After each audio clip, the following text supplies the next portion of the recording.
Excuse me, Jesus. From Harbin, the town master, for successfully defeating both the kobolds and rescuing the dwarves. Uh, you had talked to the local shopkeepers, trying to crush their squabble. Talking to Barton, talking to I forgot her name. Uh, I have to look that up. Look at that later. And figured that the best course of action would be to making a deal with the local Lion Shield coaster merchant to get them a source of potions.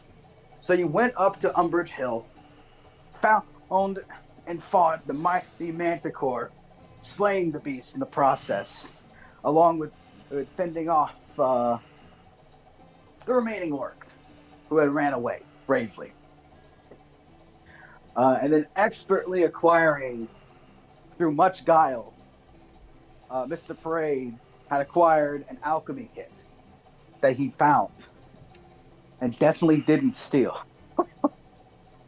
True. It was just laying there. It was. It's like when you go into an RPG and you press the A button on a chest in somebody's house. You know, if they didn't want you to take it, they... anyway, you secured a contract, bringing it back. I gotta find her damn name. I can't not know her name. But she has a name, and I wrote it down. Bringing it back to the Lion Shield coaster. Successfully ensuring that her business will stay afloat. Being gifted the knock picks and a mystery key. Then, you all decided to go visit the lighthouse. Traveling down, you found a talking crab who asked to solve his little ghost problem. The wailing banshee was distraught over losing her seashell locket. I don't remember if it's a locket, but I know it's a seashell. And inside the lighthouse, you had fended off the harpies on the outside, with Arthur splitting one straight down the middle, dealing like 30 billion damage. It was kind of crazy. You went in. Turns out it's orcs. It's always orcs. There was a heart at the top of the lighthouse. You destroyed it. You got some information from the orcs. You wrote it down. It's in your notes. You got the locket. You got the seashell thing. You brought it back to the ghost. The ghost left. You have a lot of money now. The crab gave you a chest full of a bunch of good amount. Some pearls, some gold, some silver. And then you made your way back to Phandalin. That's basically what happened. Sorry for the spark notes, but it's hard to remember everything. Anyway, it's been a minute. So our heroes are quietly riding back into Phandalin after a couple days' travel. The sun is shining. It's early morning, and the cartman is dropping you off once again by the quest board, right in front of the town master's hall. He wishes you all a good day as he's going to change ship, heading towards the stables. Welcome back to the town of Phandalin. The town is a little quiet, but people are starting to get ready this morning, walking the streets. Some of them even give you a small little wave here and there, kind of becoming more accustomed to your presence, even if some of you look a little scarier than others. Oh, and last important thing I forgot to mention, don't forget, Zach, you had touched an altar earlier at the lighthouse and have been gifted a magic well of power stored deep inside you, allowing you to cast lightning bolt thrice, but only 3 times. Yay. Wanted to remind you of that because that did happen. See. Yeah, I have it written in my little notes. I'm sure you get some more charges back if you get struck by lightning again. Good luck with it. What if I hit myself? Can just add some magic conch shell to give me more lightning bolts. Yeah, it was a magic conch shell. I think that was what it was. It was something along those lines. Which, by the way, it's worth about 250 gold. I could have said 200 earlier, but it's 200, 250. I'll say that much. Depends on who you're after. I have it down for 250. All right, cool. All right. So you're in Phandalin. The rest is yours. You notice on your way back that a new group of quests have been added with more requests. However, there is still one left over from the town of Nomengard. You still haven't gotten around to it, but it was written to be hopeful that you may find artifacts or magical items that could assist you in fighting the dragon. But I leave the choice up to you guys. The world is yours.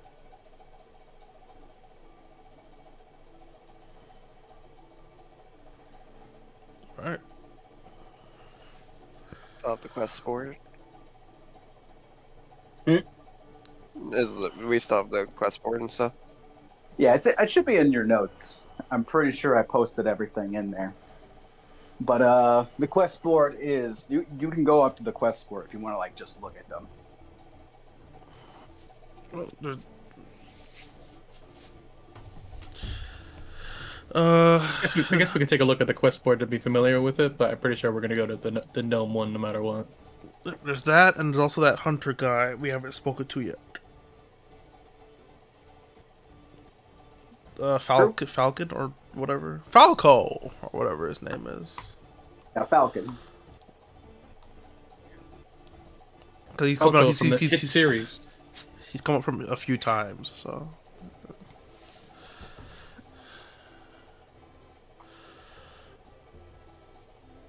I mean, we can just. Don't we have all the quest board stuff already written in notes, or? Yeah, it's all in notes. Yeah, We there's just 4 new left. quest stuff. That's all I'm saying. Oh, there's. Yeah, he wrote them down already too in the notes. So the new quest, to summarize, so you don't have to read it all. It involves 3 various locations. One involving a lodger's camp in need of new supplies. Someone who needs an escort to the local mines, and if I could find the damn notes. Hold on. We have so many tabs. Here we go. And someone who is needing help at Butterskull Ranch. As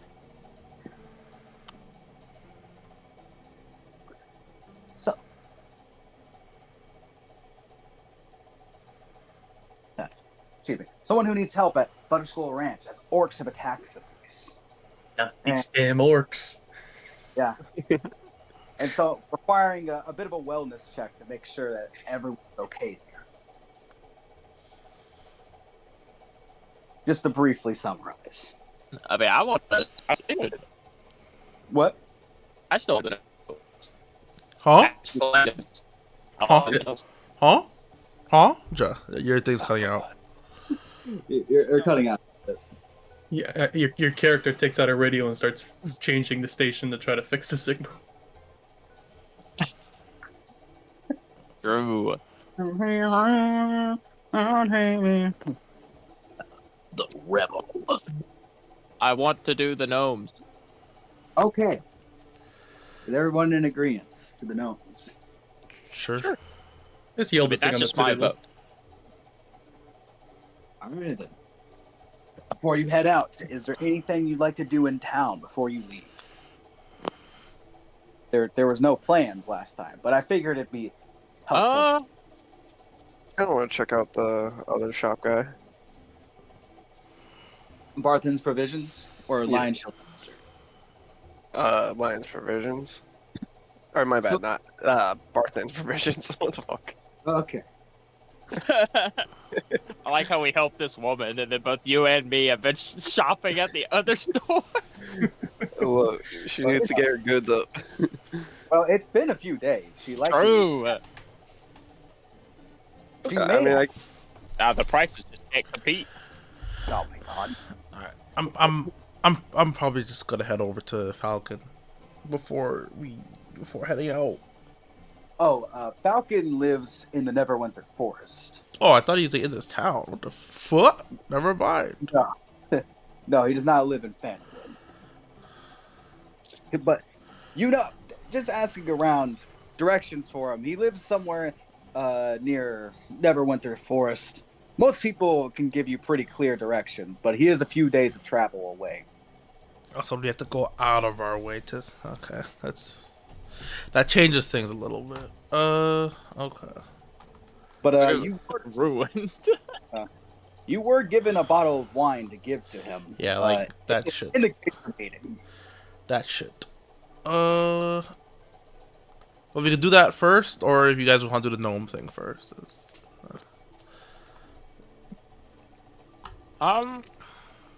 Do we have the wine already? Yeah. Yeah. You have wine. Okay, I couldn't remember. Yeah, I mean, if we're just gonna like run over there and see him and give him the wine, like I'd be fine with that. I will say, you just had to clarify. You weren't given a quest to give him wine, but you were given wine in happenstance if you saw him. We also have some. There's that, and I think there's also some questions. Cause I think the orcs were like. At least I think orcs use this house like for some shit, or the marker for where their base is, or some shit like that. I mean, if we want to do that, there is a quest that goes to the Netherwinter Woods, so we can just do that quest and Oh, hit two birds in one stone. okay. true. Then we'll do gnome first, and then those two. Okay. Yeah, that's fine. Alrighty then. So, you still going to Barthen's? I'll check out this lady real fast and see what she has, and then probably go to Barthen's. Alright, give me a second to pull up her name because, here we Hello, go. I am NPC number.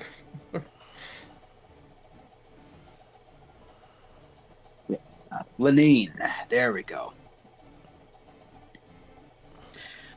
All right. You go up to the Lion Shields coaster. It's the homely looking place, looking a bit better. Looks like she's taken some effort to clean the place up, especially with the prospect of new business. Still, can't help but notice the old wood, but it at least looks like some upkeep has been made while you were gone. You walk through the old wooden door, and a bell rings. Oh, hello there. Find anything good adventuring? Any riches and spoils? I'd say that. I have this magic conch shell. Oh, the rumors are true then. Well, I'm not really sure I have the money to buy that off you right offhand, but if you were looking to sell it, but we could probably work something out. Oh, the healing potion shipments came in, by the way. Those were the greater potions. I'd have to put it in an order for that, because those are really expensive. And I can't just stock those as hand. But we do have the minor healing. Yeah, I don't think he knows. Like, greater healing potions are like 200 gold a piece, dude. Yeah, Really? What the fuck? yeah, they're expensive. These are The minor healing potions are magical items, technically, and meaning they're specialty items. So the fact that she has all is kind of crazy for a mining town. Okay. How much are? But the minor ones are only 25. And what am I ones to again? Is it just 1d6? No, 2d4 plus 2. Okay. Oh, and they're a bonus action to drink, Bonus action. Okay. which is regular per the new rules. All potions are a bonus action. Do you have anything else other than potions? Well, I still have my normal general store thing, and since you guys are so helpful, I could offer you a bit of a discount. Within reason, of course. Okay, let's hear it. Probably about, say, 10, 15, 20% off. But anything you can find at a general store, we have ball bearings. She did give me one order for her alchemist fire, which I don't normally carry that, but a bit of a bonus. She made it with some leftover stuff, also some acid. But got leather armor, studded leather. I got some armor that's somewhere between heavy and light. Am I able to wear leather armor? No. Oh. That requires armor proficiency, sir. Oh god. But I also have stuff for magical inks. Well, not that it's really made, but you could probably. I have the fancy quill that you made. The fancy quill, what? Well, it's not really. It's for transcribing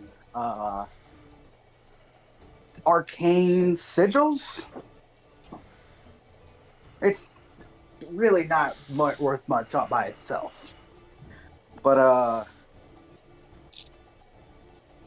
I'm just trying to think of everything an adventure might need. But we have more mundane stuff, rations, clothing, blankets, a few other things. What does the quill necessarily do? It's a quill. It's just a regular quill. It's a high quality quill. Yeah.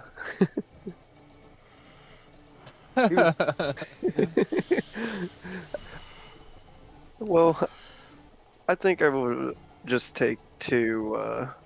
I'll take 2 minor potions. All right. That really helps me a lot. You can have them for 20. Both of them for 20? No, 20 each. Oh, okay. I was like, ooh. Okay. Is this a buy one get one free deal? Right. Plus some off.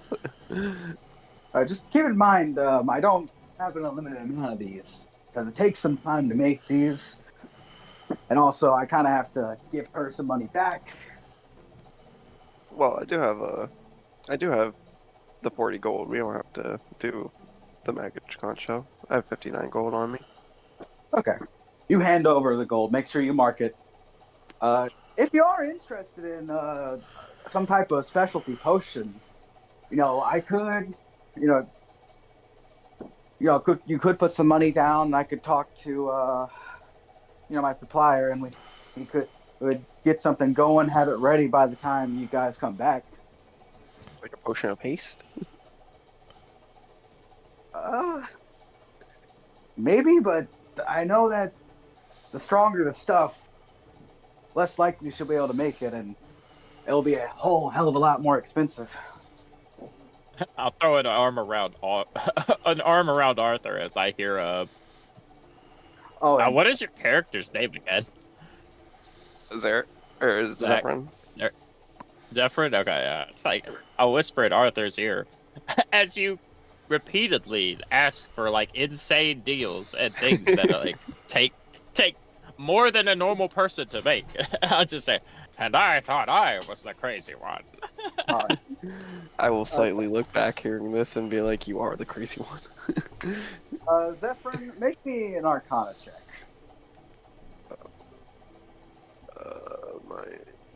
I am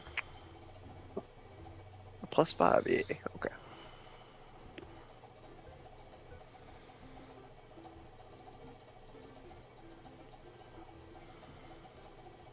What'd you get? Oh, sorry, I typed it in wrong.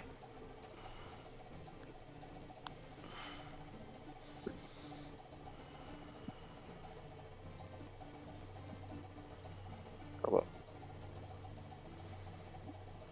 Am I fucking up? You just click it from your. Well, I guess. Oh yeah, no, true. I could just say +5. Bet. Oh, you can't just roll one though. Oh, they double rolled. Oh, Stop. Oh. Stop. The first one is obviously. You would understand that you would okay.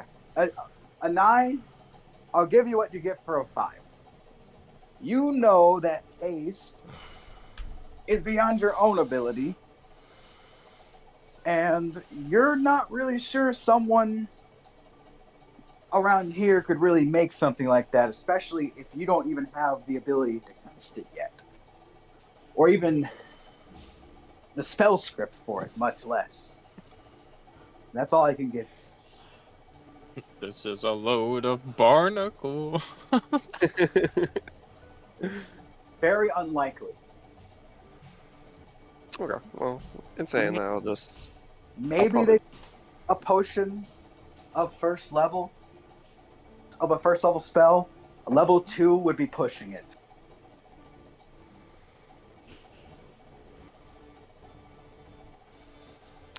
Can I cast level 2 spells already? You can. You've just recently realized the potential within yourself. Yes. You've even written scripts for some, inspired by your adventures. Okay, well, seeing that she has nothing else, I'm just gonna take those potions and leave. 2 potions. Anybody else? How much does she want the alchemist fire for? 50 is the running price. 40 for you.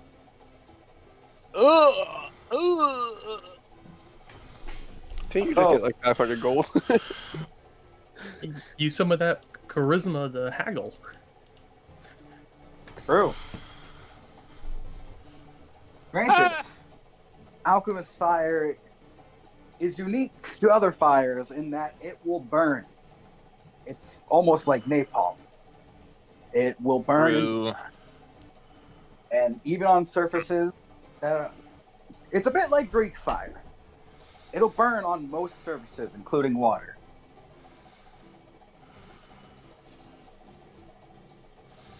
Not necessarily I do have a burning people alive, but definitely useful for creating a fire where a fire needs to be. True. All right. I took I don't know if my character sheet updated or if I just forgot to put it in there. God damn it. Well, considering I can't remember how much gold I have, I'm not going to buy anything. Ivy, bring up the spreadsheet, Joe. I'm pretty sure you have at least 50 gold. Because you all kind of took some money from the chest last time. I think the pearl. You guys put some pearls. Like, yeah, pearls and shit. We're all rich. I know you're all fucking secretly low. I know Ivy's keeping track. I am. You guys keep track. Yeah, I think you got pearls and gems from the mine. So I remember I got the least amount of gold, and that was even with the conch shell being 250. So I know you have like more than 250. Like for sure. Unless you said you didn't want anything. I'll just tell you what. I'll bring up the chest. Because it's in the notes for this thing. It was a lighthouse. Yeah, bring up the chest, and I'll ballpark what I would have taken, because I know that my character doesn't care about gold, so he wouldn't have taken that much. I gotta find the damn name of the place. Where is it? Because a lot of these don't have. You know, where Falcon lives, it's called Falcon. That's really convenient. But, okay, where the fuck is it? It's not that. There it is. Sorry, it's called something really weird. Alright, let me bring up the lighthouse. I also don't want to say the name of it because it kind of makes it. You guys are going to be really weird about it. Anyway,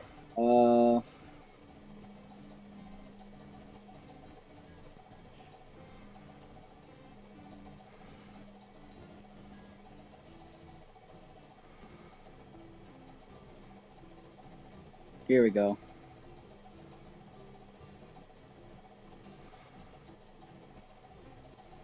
It was 120. Okay.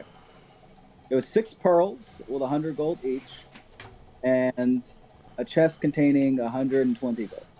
That might be wrong. Oh, that's something. That's okay. Yeah, I would have taken 3 pearls because I remember now. Yeah, I split the pearls with Donna. All right, your 3 pearls. She actually has cash for this because she just sold 2 potions. All right, I will split the difference of 1 pearl for the Icespire. All right. You gain 60 gold back, and you get the Icespire. It comes with a little. Oh, it comes in a small fireproof satchel, not satchel, but water skin. It seems it has a little bit of a striking mechanism where upon opening it, it can quickly be used to light up the fire instantaneously. Although you I opened the what? I open the cap and I take a deep inhale like it's gasoline. Make a fucking con save, brother.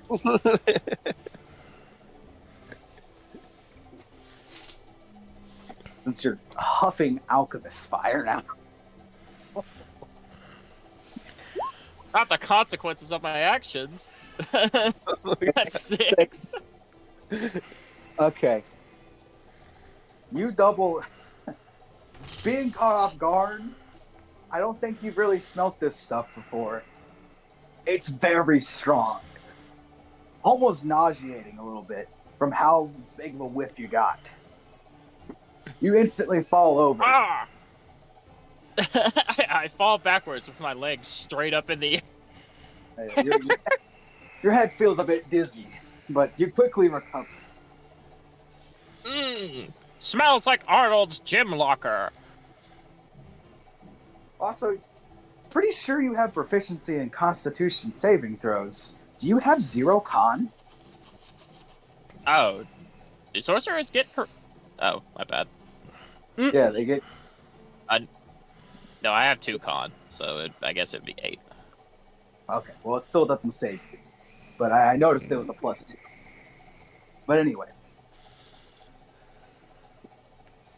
Alright, anything else from anybody else? I'm gonna go in and buy 4 more cloaks and then leave. Cloaks? Yeah, I'm gonna buy. I bought a cape one time for 1 silver, I believe. Yeah, okay. Just. Okay, you buy 4 cloaks. You pretty much buy out the entire stock of it for the day. All right, then I'm gonna head out and I'm gonna do something, but you can continue the shopping session in the meantime if you want. Okay. Anybody else? I tiptoe after Donna. Okay. Totally not being obvious about it. All right, then. I don't think anybody else is buying stuff because Kai has not spoken up yet. Because normally Kai is pretty forward with what he wants. I think I have potions already. So. Yeah. So, Donna, what are you doing? I'm gonna go to a little private area, and I'm gonna use a illusory script on them each to give them ancient runes on the outsides of all the cloaks. Okay. Illusory script. Oh, What exactly? I know where this is going. It just to make it look like it has some magical nonsense all over the cloaks. Okay. Actually, when the time comes, you will be asked to make a deception check. Yeah. But I'm not gonna make you roll it now because then it's a foregone conclusion, right? Anyway, illusory script. Let me look that one up real quick. I'm assuming you're ritual casting it. Yeah. Also, keep in mind it's 10 gold to cast it. Yeah. Okay. You're casting it just once? If I could spread it out upon them, but I don't know if I can do that. You write on parchment that lasts for the duration. It lasts for 10 days. For you, it looks you and any creatures you designate can see it for what it is. Granted, they might not know what it is in the first place, but you can choose to have it be written in a magical script. Would you like it to be in a language or anything? Well, it's just gonna be nonsense, but it's gonna be conveying that it's like a magical marking. Okay. Just like for pissing's sake, like an evocation spell, a warding spell. It's gonna be for they're gonna be capes of billowing. Capes of billowing. Oh, okay. I see where this is going as well. Can I help? Do you have proficiency in Arcana? Well, I don't want to help with the illusory script. I want to like stand back and use minor illusion and make the cape glow. That doesn't last very long, but you're welcome to do that. Regardless, though, you're going to have to make me an Arcana check if you're going to make it convincingly look like a. Because I don't think you know how to make that convincingly. Oh, wait. And you would be aware of your own ability, and you gain advantage because of your background. My 2d20s.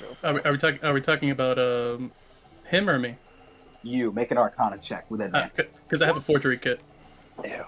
You have a forgery kit? Okay, Yeah. then fucking. Well, Super advantage. all right, then roll with expertise and advantage. All right. Arcana. Those are my 2 dice for my class. And you can use your dexterity since you have a forgery kit. Because I'm assuming your Arcana is not very good. My Arcana is that's a 1. So. Okay. But you can roll with dexterity or intelligence. Oh, I have guidance. I give you guidance from my little hiding place. Trying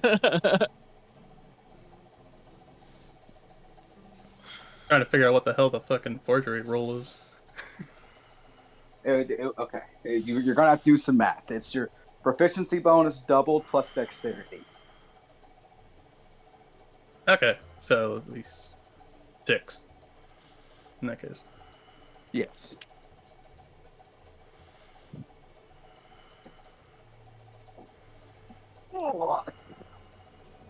So go ahead and roll.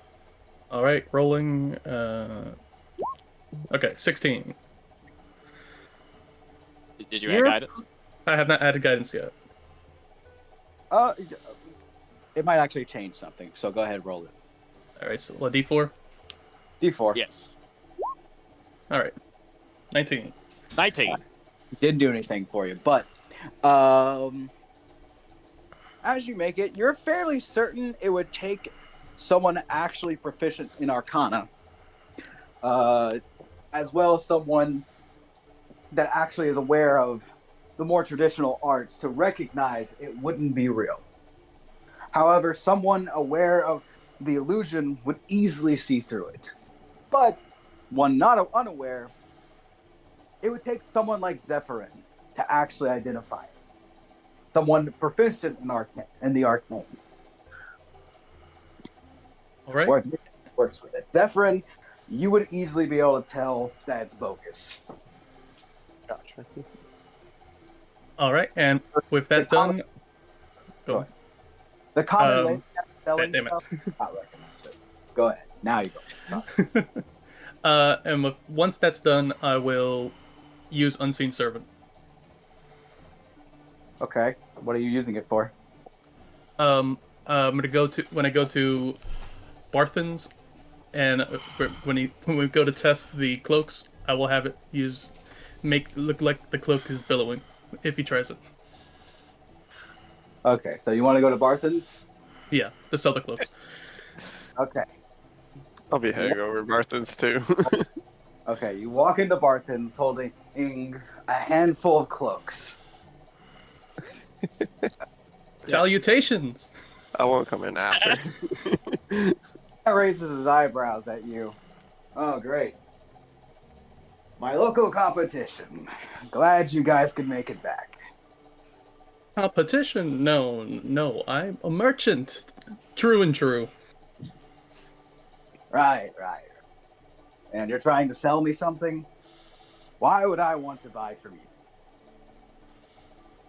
Why? It I'm leaving feels town like soon and I somebody- need some funds. And I need to empty some of my wares so I can travel lightly, so to speak. So what are you selling? It's better be something good. Because I'm not buying junk off of you. Does it look like I'm carrying junk? No. This is true magical items. Okay, well, what do they do? Is what's his name? Damn, I forgot his name off top. Zephyrin? Is Brax in the room with me? Yes, I'm creep. Yeah, Mr. Parade is my name. I'm creepily hanging around the corner like a Scooby Doo character. Okay, if because he's especially kind of creepy. I guess I would use Zach's character instead for this. Zephyrin, a demonstration, please. I'll have you step forward. Okay. Not really knowing what's going on, I'm gonna step forward. I'll place the cloak on you, and I'll telepathically tell the unseen servant to have it look like the cape is billowing when he puts it on.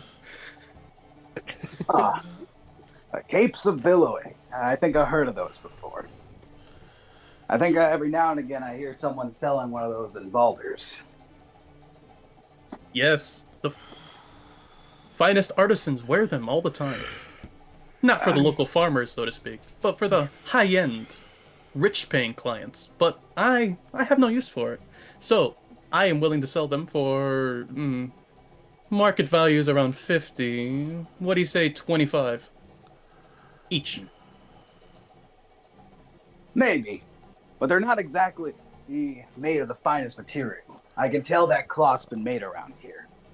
I don't know how you enchanted them or where you found them around here.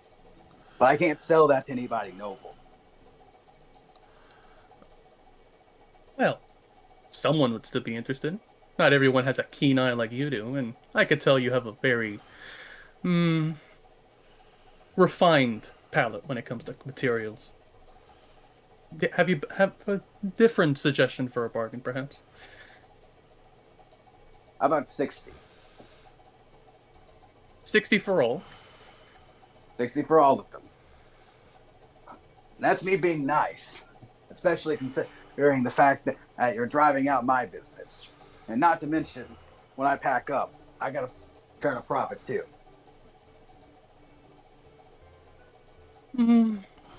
Well, would you settle for 75? 70. Deal. And I'll place the cloaks on the counter. Let me take a look at these real quick. He's gonna make an insight check. Oh.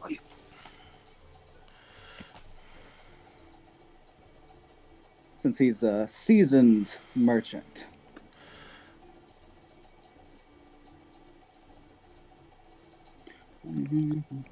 I cast Bane.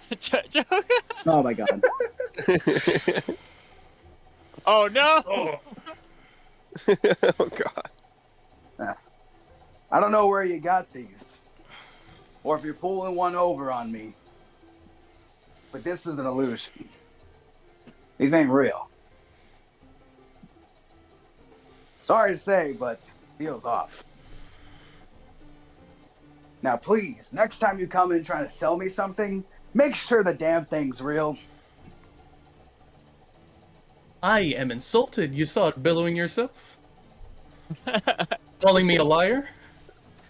I ain't calling you a truth. Well, somehow they were billowing, but this isn't real arcane shit.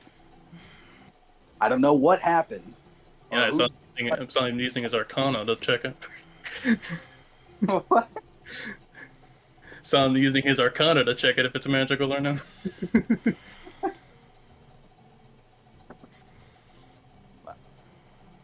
Either way, I'm not buying these. I don't care if I saw them billow. These ain't real.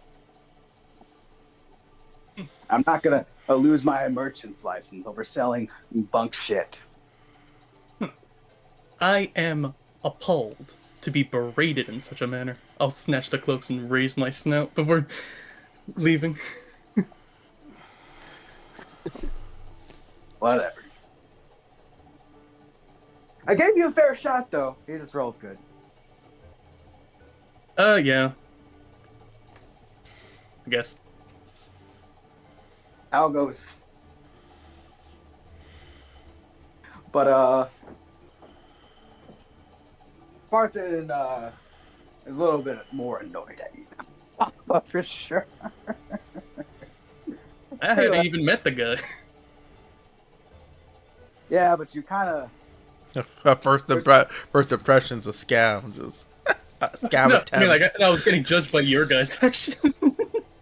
Okay, well, you guys all travel together, and it's really hard to not talk about, like, the Knoll with the full plate and the fucking Mr. Guy with the TV head, or not, but, whatever the hell Mr. Parade is.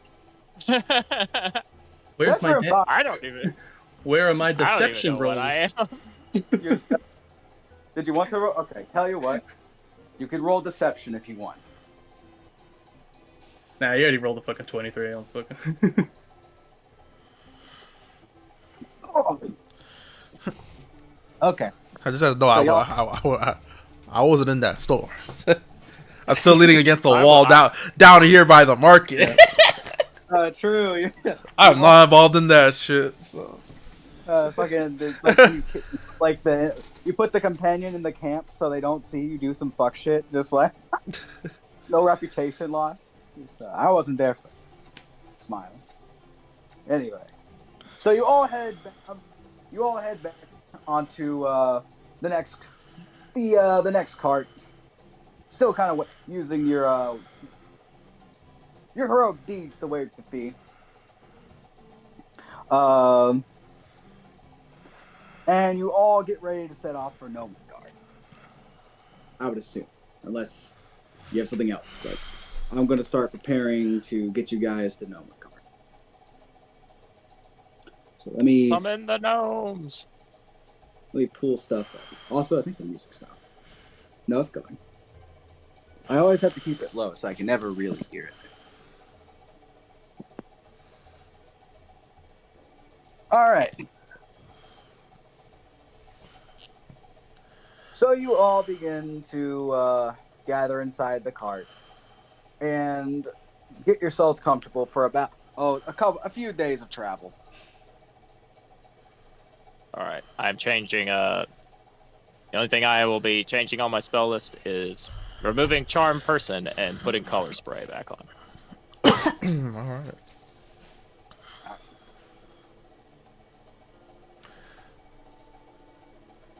Okay. So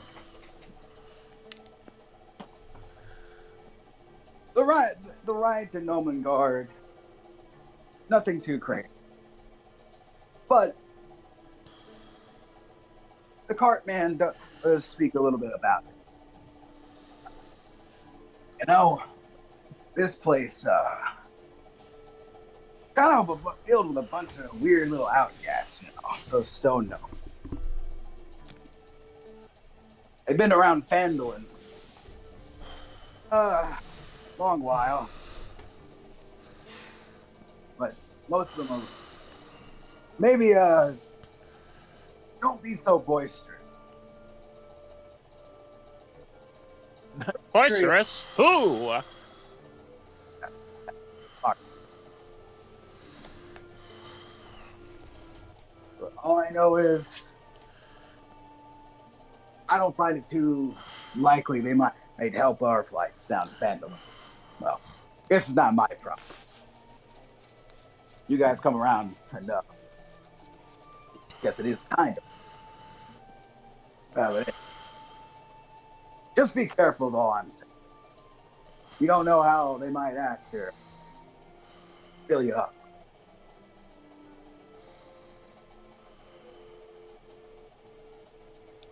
Anyway, eventually, you make your way to what appears to be the side of a small, rocky prominence with a waterfall rushing down the side.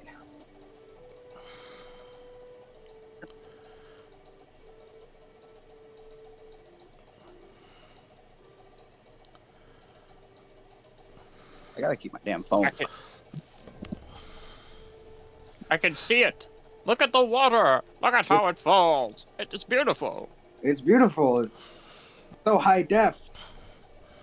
Well, actually, let me make sure that.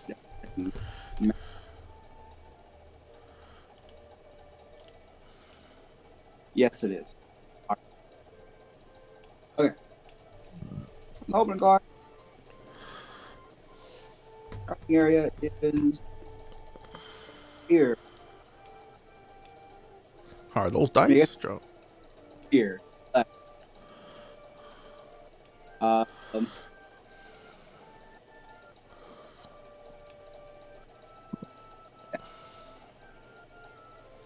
Forgive me if it's.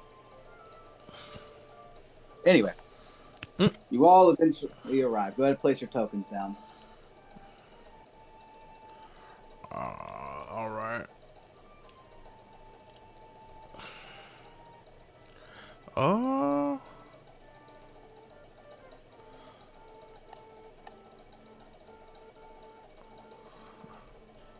Does it matter where we start?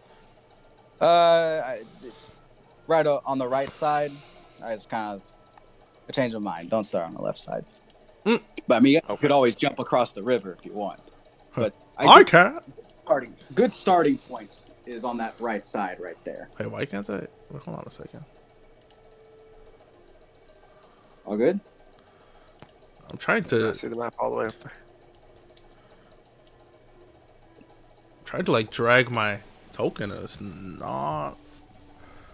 There you go. Oh no, that's it. Not working for you? Wait, Maybe hold refresh. on. Wait, I think I got it. Wait, what the fuck? No, it's just not working. All right, I'll refresh.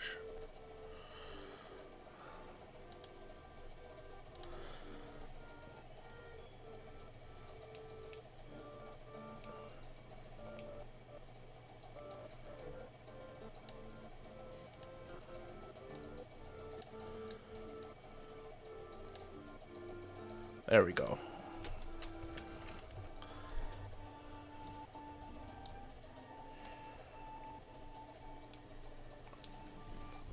Random.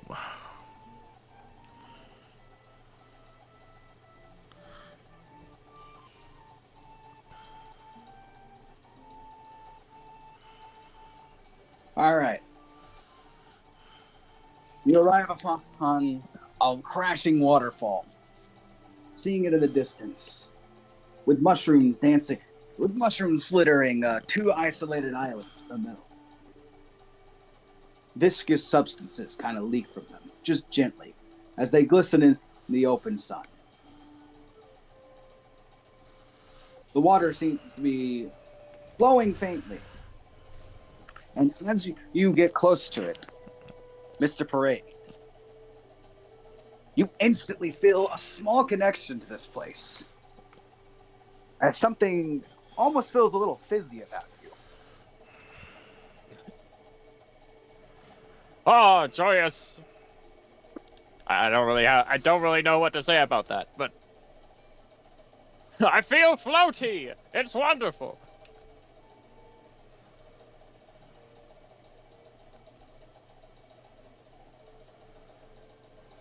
I mean, can I like touch the water?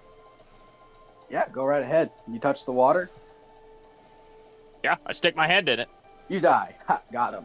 Go. Ah! It's okay. Where else am I gonna go? All right. As you touch the water, you feel a jolt inside yourself, and instantly a flower sprouts upon your skin. As wild arcane energy, almost as if your body is acting as a conduit, kind of fills you up a little bit, and it instantly expunges itself. Oh, You wonderful.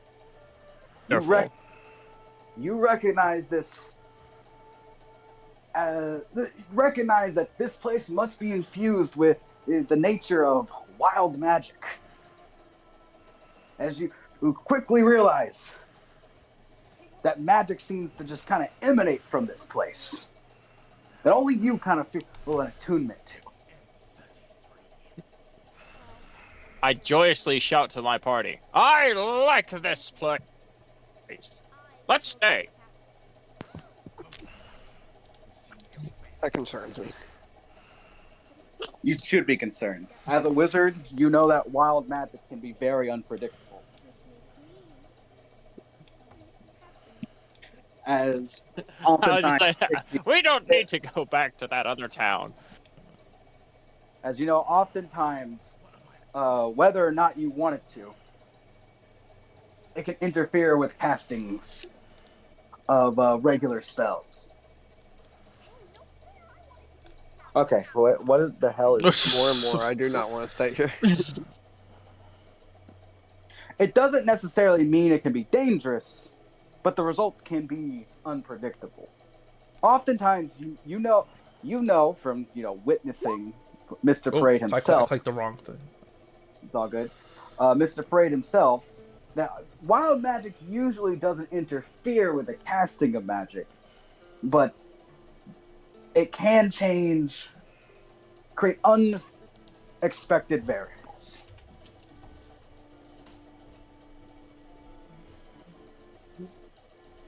You get that? I do not know what you mean. Yeah. Well, cast a spell and you'll find out. Anyway. Everything is as expected. I'll smile at Zephyr.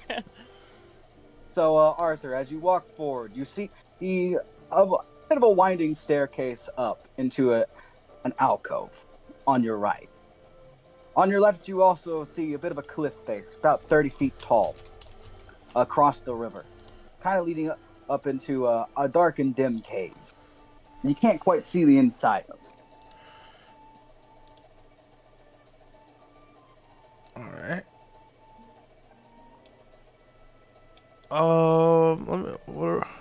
Let me just look at what this mission was again.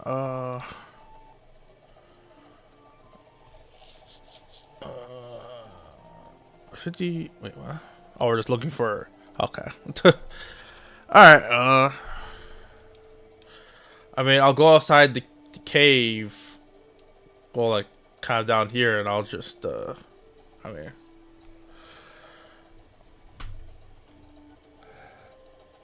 Is anyone there? As you get closer, you kind of realize that the crashing of the waterfall nearby is almost deafening. Like you would have to go inside for someone to hear you, outside of something very loud, say like the knock picks you had heard. All right. But shouting alone, you likely won't be heard. Any thaumaturgies? Joe. Half joke. I have thaumaturgy. I got it too. I have that.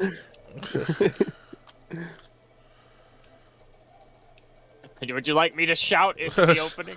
Sure. I have no fear. Sure.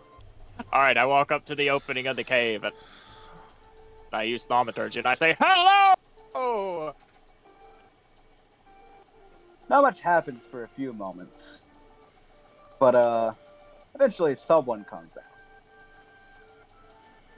out. I'll point at Arthur. This knight beseeches you, and then I run away. They kind of speak in a language that you don't. Do you know? Does anybody know Gnomish? I decided to switch that off. Okay. Well, he speaks in a thick accent in a language you don't quite understand, but he kind of beckons you in, kind of like covering, holding up one hand to his ear and the other one kind of, cupping around his mouth. And kind of starts waving you in to like come up the stairs. Any comprehend languages, Joe?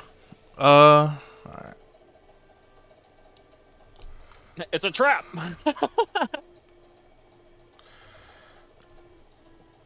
All right. I mean, I'll just bounce up the pathways and follow it. If it's a trap, then that's fine. I'll fall into it.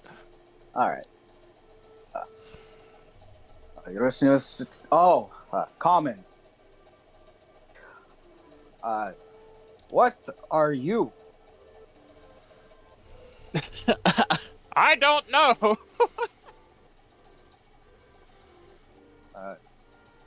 But I'll just say, I guess you can call me Mr. Parade.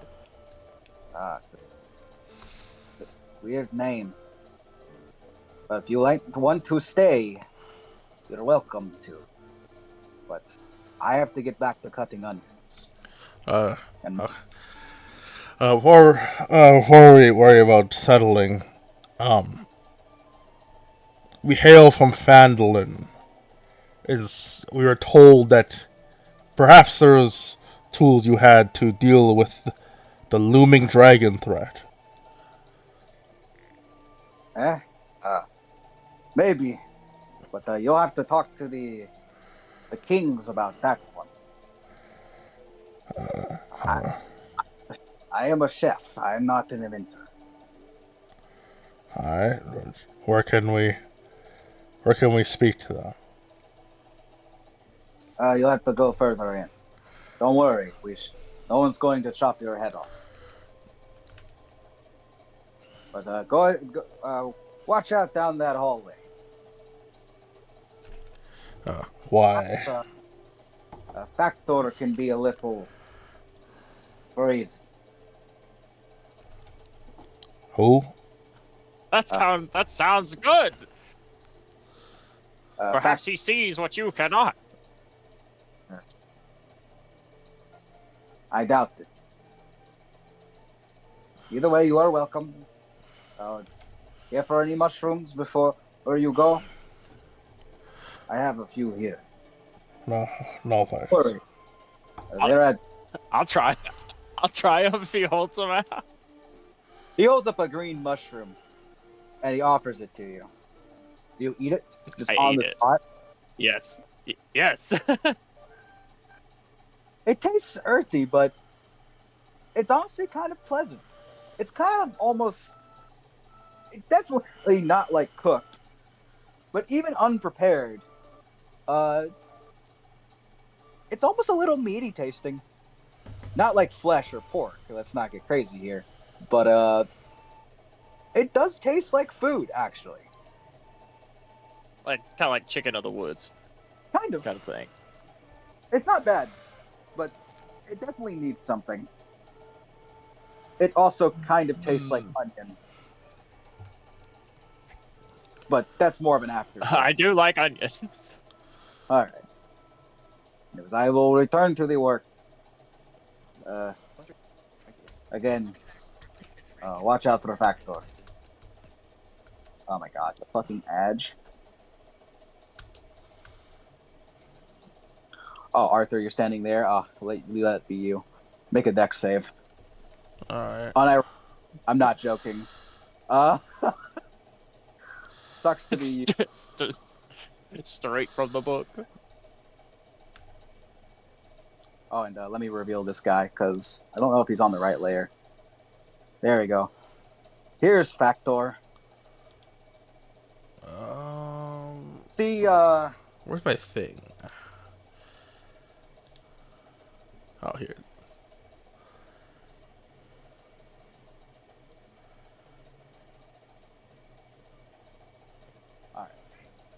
If it's like the character sheet takes 10 years to load on on Roll20, so. Yeah, I know.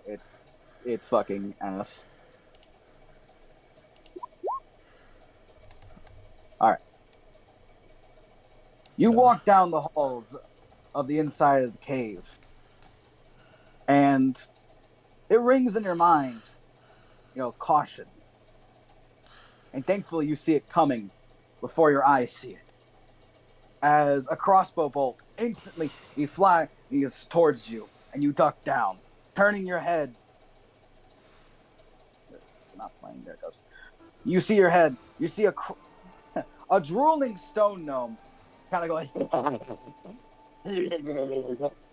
on like a four-way crossbow turret from the looks of it, kind of rapidly firing. I'll say it, ducked out of the way over here. Yeah. You kind of hear them babbling. Not in any language, but you notice that they're kind of almost like foaming at the mouth a little bit, drooling. Crazy look in their eye. A few bolts keep flying that way until it stops.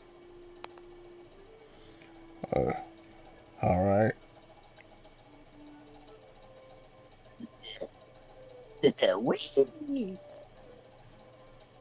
I stick my head around the corner and I give him a thumbs up and I say, "Good shot." A bolt almost strikes your hand. My glove pops off and I stick my hand out of my sleeve. But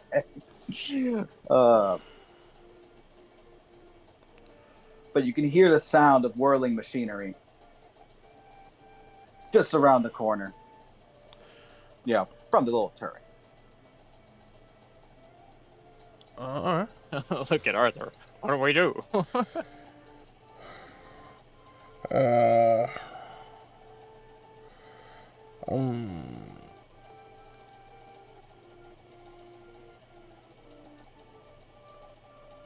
we can find another way. Leroy Jenkins. Jenkins. All right, 12 HP wizard, come over here and step right in the way. It's 26. Thank you very much. Yeah, 26. As you walk forward, Arthur, you see and smell what you kind of see like a pantry and like a group, kind of like a dining area for the most part. If you see a few scraps of mushroom, similar to the one that the gnome earlier was holding, just kind of littering the floor here and there, but it's mostly well kept. Seems mostly just kind of crumbs. Various silverware, well, not silver, but wooden and stone cutlery and silverware kind of litter about the table, along with various plates. I'll just say, chef.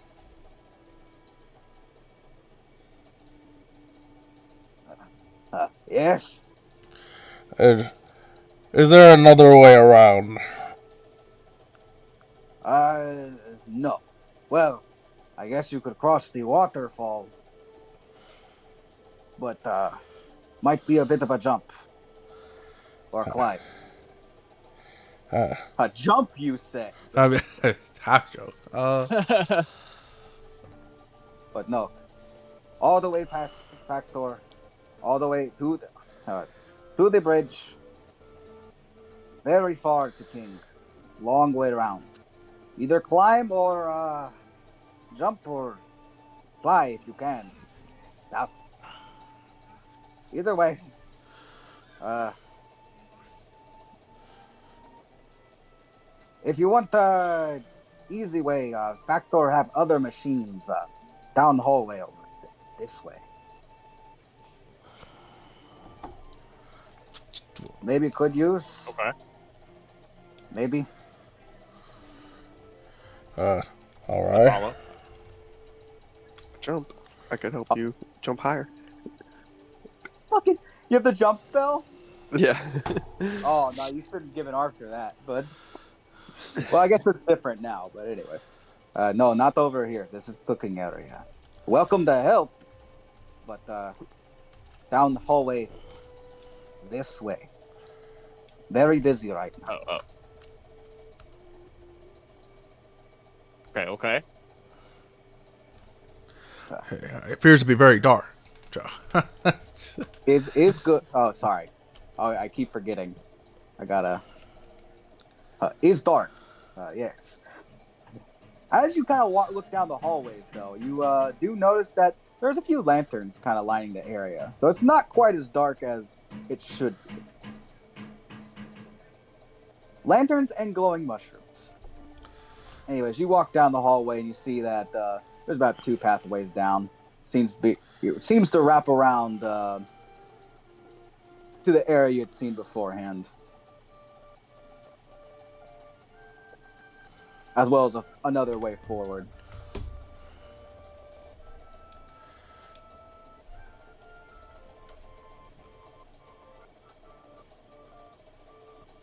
But also, Take the there's lead, another thing we could try. We could just, I mean, you could have like an illusion stuff. We could just make an illusion that like runs toward him around the corner, and if he ever like turns or whatever to it, then it's like, oh, then you just rush him down.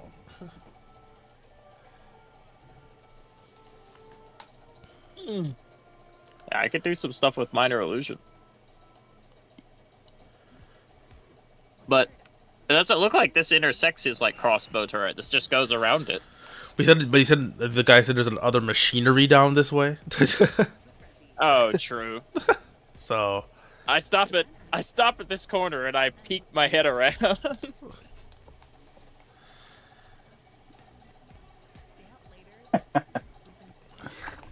You see something quite odd. 2 things quite odd. It appears to be almost barrels fashioned into almost like a chest, with small levers and handles on the inside of them, left open. It seems very small, but you could climb inside, although there's limbs made out of stone and metal connecting them, almost like pincers and claws, as well as crab-like legs. Arthur, I don't know what those are. They're inanimate. They're not moving. That's what you want. That's what he wants us to think. oh, we could just try to go. If you guys can use your magic to distract the gnome down there, I can probably subdue him. I don't really I got thaumaturgy, and that's the only distraction I can do. I got prestidigitation. I have all of those. Of course you do. I mean, I can give you like resistance, and you can like rush him. I could just play music if you want. Don't you have don't you have unseen servant? I do, but like, what do you want me to do with it? It's just a distraction. I just need a distraction. That's it. I know. I got you, Arthur. I will. All right. I guess I'll come to this opening. I'll come to this opening. And before you do that, I am gonna cast resistance on Arthur for piercing. Let's see. I What do you can create an image. Resistance. Okay. Okay, I can create an image of an object. Let's see. It can create sound. Okay. I'll create a... I will create a Jack-in-the-Box down here at the end of the hall with a large clown face. What's the range of your what's your range of your minor illusion? Just 5 feet within 5 feet of you? That's a good question. 30 feet. What the? Okay, then I'll cast I'll do the same thing, but I'll cast it in the room with him. You can't do it behind them, but you can do it to the left or right. I'll do it to the left of him. All right. But, and when it'll spring forth with a clown face going. I'm gonna rush around. I'm gonna rush around the corner. Okay, what are you doing? Well, first of all, if I just jump on him, he can't shoot me, right? So I'm gonna just grapple. Okay. Okay, you grappling him? Yeah. He's small. You just he about to like, free a suicide bomb or some shit. Oh no, he has crossbow expert. Sorry, I have to click. You are on top of him. I gotta click a sheet. I about to freaking sell the suicide bomb. Just. Oh my. Yeah, just multiple factors. Just fucking. Oh my god. as a react. Okay, it's not like a. Okay, the first one's a 15. What's your strength? My strength is it's +3, so 60. So 3 plus 2. So our DC is 13 for a grapple. So unfortunately, you don't grapple him, but you are right next to him, and he can't shoot you. So he kind of just keeps on spinning the turret around. Okay. like an office chair.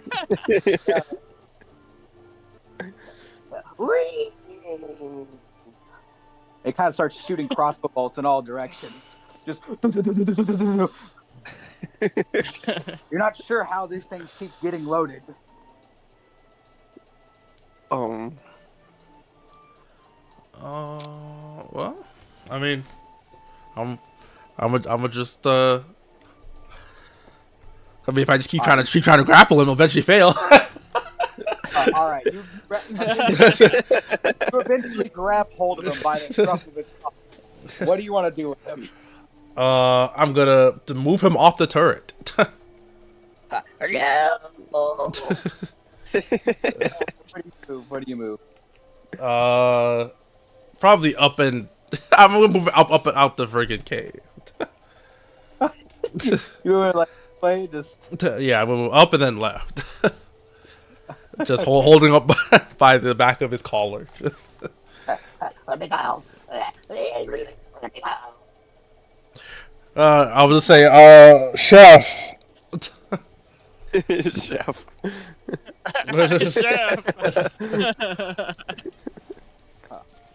What? Oh, hello, Factor. Is he just normally like this, or did something come over him? No, that's normal for Factor. Oh. He's very smart, just very weird. I'm I would recommend breaking his thing because I would recommend breaking his turret. It's been a bit of a nuisance. I have had to dodge crossbow bolts for the past week. all right. Well, I guess Why we would will you guys tie. give him a crossbow. We'll tie him up for now. It's okay. I've already brought the rope, and he kind of he's already holding like a bundle of rope. All right, Factor. Yeah, yeesh. He kind of sits him on this table over here. Wait for dinner. We'll come back for you. All right. He starts. Cool. All right, I will sorceress burst the crossbow thing. I mean, you just want to break it. Yes. Okay. Yeah. You know, a few cantrips here and there later. You eventually manage to bust the thing down, but actually, let me at least explain it. Since you're able to get a good look, it appears to be a four-sided what's that? It appears to be like a four-sided turret with heavy crossbows attached to each side, operated by levers and other mechanisms. It's surprisingly well put together, and it does take you, just using Sorcerer's Burst, at least a minute to break it down. I thought that was a dragon weapon, guys. No. Destroy your over here. All right. It's now disabled, broken, at least likely beyond repair. All right. I use mending. It is done. True. All right. Let me reveal more stuff. There. Oh, does this just loop back to the freaking that other? Oh my god. So we have. I guess we do have to go. Oh, there's more to that blackness that goes like down or some shit. There is. Okay. Sorry, the dynamic lock doesn't really. There may be more traps, so who knows?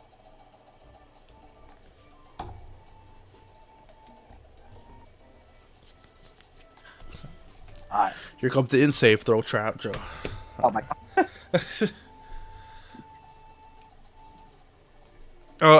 Before I just go around the corner, I'm gonna peek around the corners before, like, just stepping out. Okay. You peek down this hallway and you see absolutely nothing.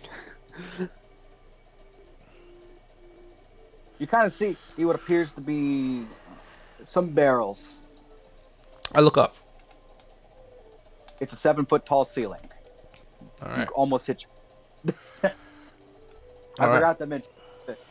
Trust me, there's nothing. If it's on the ceiling, you're already at eye high. So you don't got to worry about it this time. All right. Oh. Oh well, I didn't know there was a hall down here. Otherwise, I would have peeked again. Never mind. Hey, you peek. You peek. You see. You hear the sounds of squabbling again, likely in Gnomish. Oh my god. Yes, it is hot. What in the? I barrel roll, Joe. All right, I'll just come out with arms up. Oh, who are you? The chef sent us through. We need to speak about business with Fandolin. We defeated Factor non-violently. How do I know? How do we know who we know you? Who you say you are?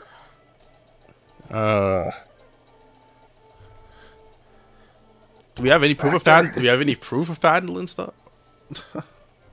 I minor illusion in your hand, Arthur. An ID that says "Warrior of Fandolin." Not how that works. But, oh, I wish. You don't have a physical object, bro. Not real. Look on the bottom of these potion bottles, made in Fandolin. Oh my god.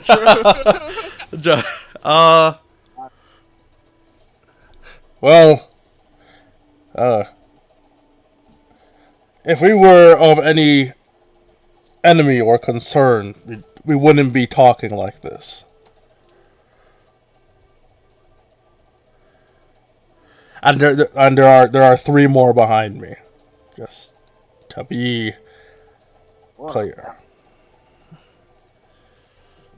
I'll shout from around the corner. We have fought the orcs. Orcs? Yes, we are looking for ways to take care, at least deal with the dragon that's been looming the land. They're making And the orcs. many deals. You know, oh, we have been ordered to shoot you on sight. It is grace that we have not shot you yet. But you are adventurers. Maybe you could help us. That's why we're here. All right.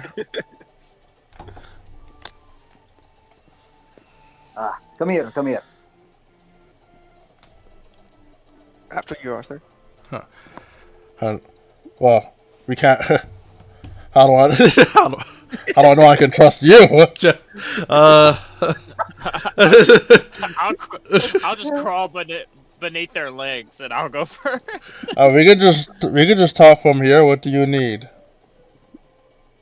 I just walk down the hall. Right, all right. Gotcha. Int save, deck save, concept.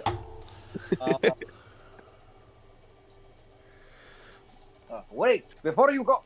Actually, they stop you. Before you okay. step over, look up. I look up. A spinning blade fan that like it was about to drop on top of you. And you look down, and they say, look down. You see a tripwire. I like your bubbly river. Right. It's a natural wild magic spring. Oh, I'll just. How convenient! I am from Limbo. The wild magic flows through my body, and I'll like noodle my arms like an inflatable tube man. Right. Look. We are having problem. Please don't be new problem. Well, I can't fireball myself anymore, so I don't think there will be any issues.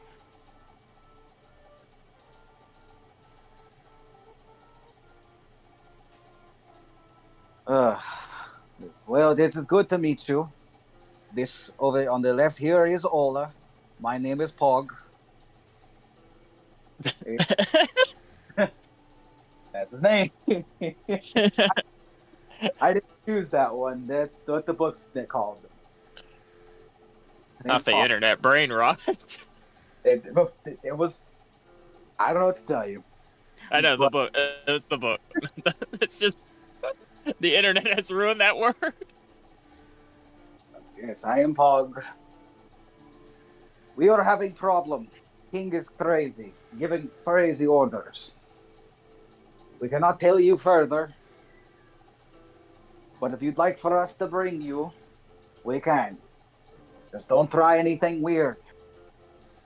We already had Factor running around shooting everyone that walks by. It's been a pain in the ass, climbing down and climbing up every time we go out. Oh, we disabled his weapon. Temporarily. I don't know who taught him mending, but I would wish to break their hand. I'll look back. He like set it on fire. I just met him. I never taught him nothing. I don't even know where he found the wood. Look at the mountain. There is no tree.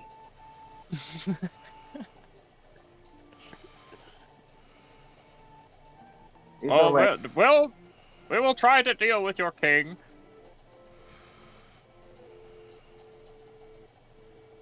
Make sure it is peaceful, outsider. We don't care for your dragon, and we don't care for your pangolin. But perhaps if you help us, we could help you. None of the rock gnomes can make it through to the king. Well, one of them. Ever since his rug attacked him. His rug? Yes. Something about his rug. And now he looks at every piece of furniture like it will jump at him. But I've already said too much. Come with us. All right. Pop down. And I'll reveal some of this area. I will step over the tripwire. Let me take care of it. And he gets out a mage hand and kind of undoes the tripwire, floating over. I give his mage hand a high five with my own. They go through each other because it's the mage hand. But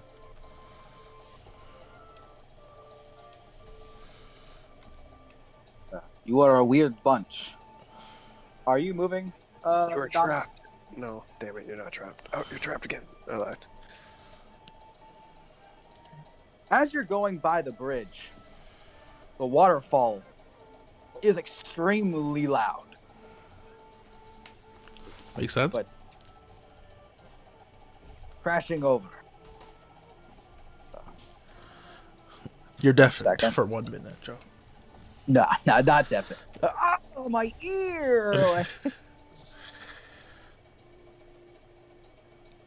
Ignore the The black This- wall, Joe. Ignore the bigger blade. Wait. Hold on. Step over the tripwire. What can we say? We like our blades. You'd think the gnomes would have high wires. I was gonna say under my breath. Speaking of which, I've never seen the friendly knoll.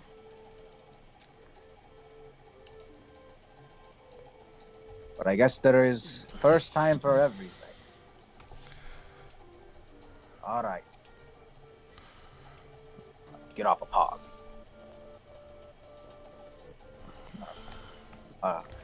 Dabbledob, Fiddlestib, please escort our guest to the king. They have Oh. said we're here to help. This place is huge. Yes, it is very big. It is a good place to live, although it's been getting harder. But it is how they say, it is what it is. We will return to our post. Goodbye. Do not be stupid. There's no one here like that. Well, hi there. I'm Dibblestib. Dabbledob over there. Shut up. Well, I'm Fibblestip. I'll just bring you to King. Also, you should know that as you kind of let me take a quick 5-minute break. I'll be back. All right. Sorry for the sudden break, but hold on 1 second. Yeah, I gotta go get something to drink anyway. Coffee time.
Sorry about that. I'm back.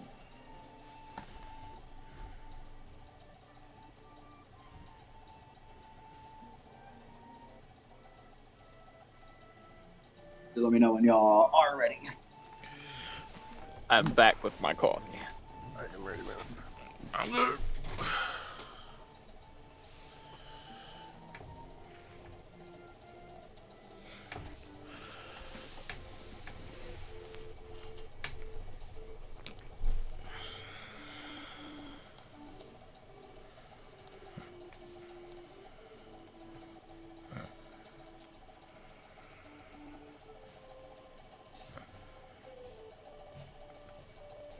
You good, Ivy?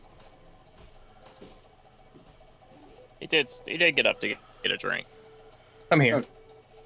All right, cool. All right. So Fibblestip kind of starts guiding the way, and he brings you up through the north hallway, or up through this hallway over here. And inside, you see what appears to be a bedroom.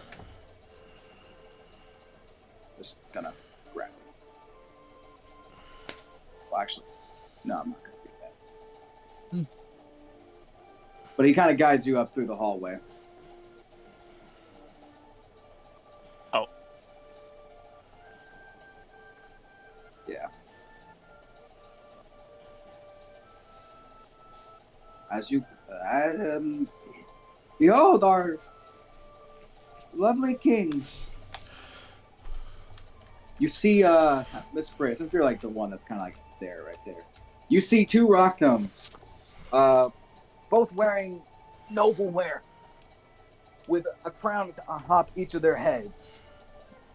However, notably, you see one tied down to a bed. Like, kind of like, it's just, you gotta believe me, please, please, get me. I can't. I actually can't see anything. The the black is still up. It's still up. You can't see anything. For me, No, I can see it. Oh, you Here, should. let me refresh. Let me draw you a little. No, that's not. Continue. Once like it'll load in, and I'll be able to probably see it. So You gotta believe me. You'll have to believe me. Please. There's a monster. There's a monster here. It's not just me. It tried to get me next. It'll get the rest of them too. Please. Calm down. Calm down, dear. Calm down, please. We have visitors. People stop. What is the meaning of this? Who are these outsiders? Well, you know, they said they'd help with our problems. Is this true? yes, behold, we are here to stop your plight. Whatever Arthur would say. You see, there's... Oh, please, leave me in the hallway. I can't bear to distress my husband much more. You gotta kill it. Kill it, please. I don't want to die. It's going to get me. There's something wrong.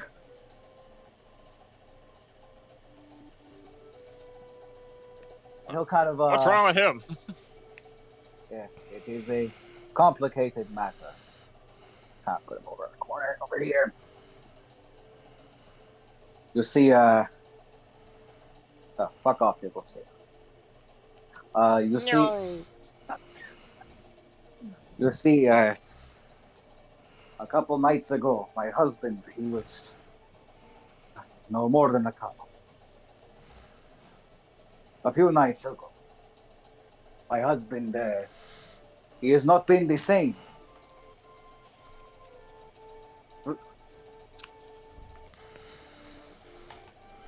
Well, what happened to him? What caused this change? I could hear you. The rug. It tried to attack me. I saw it. I saw it with my own eyes. I'll look around for a rug. You don't see a rug around. I see that is the problem.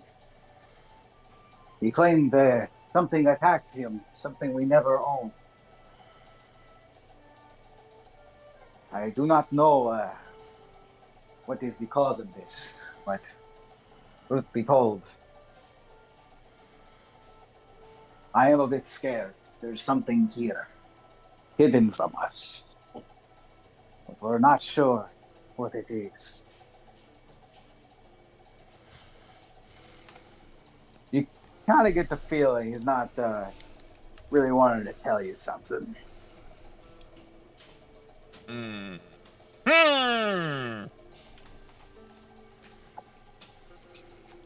Let's see. I don't think I'm good at insight.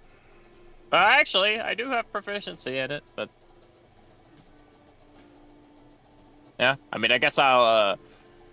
If he is attempting to like abscond information from me, I will like peer with a single wide eye and try to discern what might be hidden beneath the surface. I mean, I already kind of told you but he's not. Oh. It doesn't seem to appear to not be wanting to do for this information. If you wish our help to resolve this issue, I would suggest you be forthcoming. Make me a persuasion check. Okay. Okay, I have that. All right, I do have that. You are a sorcerer.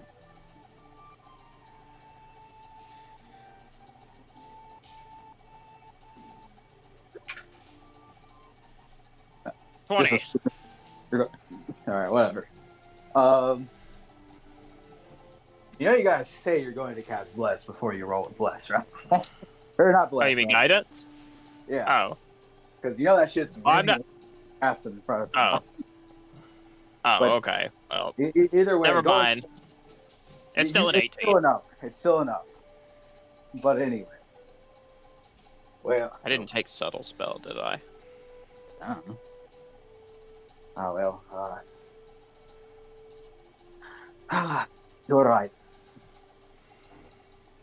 It is not the first odd happening around here. With the wild magic, you expect odd things to happen. You see, there's a spring that runs by through here, deep within the mountain. We have used it to make all of our things for many years. Yet I feel this is odds beyond the magic. There has been disappearances, too. I feel lucky that it has not affected my husband as well. We have always been a small group of, say, 20 or so. Even though the royalty has been passed down, our group has never felt small. So when two of us go missing, it is felt by everyone. I feel the pressure of these disappearances are distressing my husband. I don't know what to do. Then allow us to journey deep into the mountains and find the root cause of what is... It's in the water, right? No, or at least that's the theory. Something in the water. All right. No, it's not. Well, the spring has been blocked off for years. Okay. Oh. It's just the water flows through itself. I hear that the walls we remain in, it's being dangerous. My husband fears the furniture. The others always travel in pairs. I do not know what is the cause of this, but perhaps you could investigate. Anyone who has gone missing is usually alone, as there is no one to see where they have gone. Then we will go as a group. But we have requirements. What is, of course. What is it you request? Sir Arthur, knight of a billion fame, is hunting a dragon. Aid us! You're not the fighting type, more the inventing type.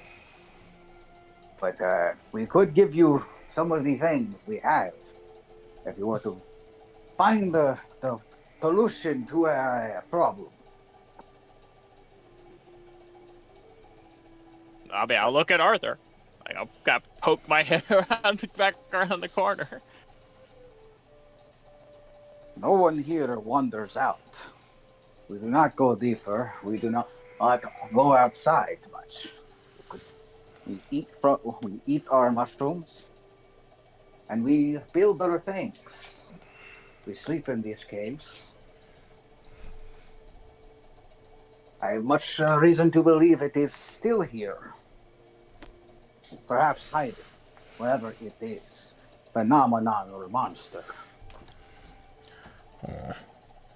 All right.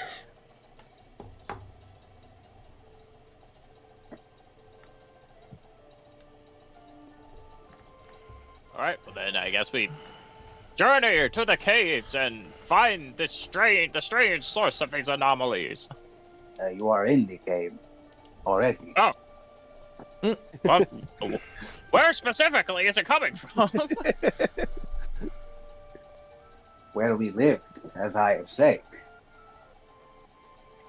which is here. That is our problem. You see how it is complicated, yes? I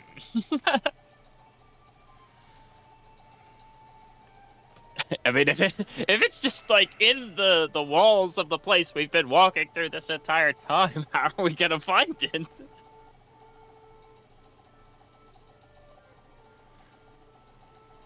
I don't know. You got 3 casters. Figure it out. True.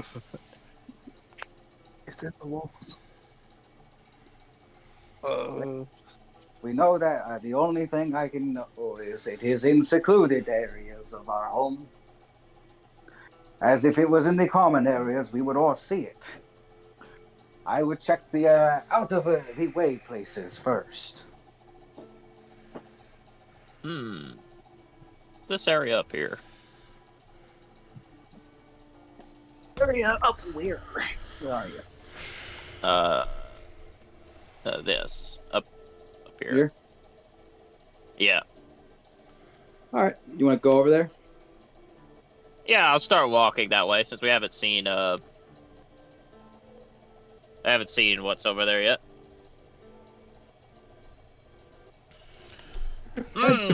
Into the area. See, you see, is it like not gonna reveal? Dude, I fucking hate this fucking mask shit. Anyway, What's a group of gnomes called? Sleeping. A gangle of gnomes? A band of gnomes. a band of gnomes. A Group, gnome. a group of gnomes. It's all right. A gnome regard. A gnome. A garden.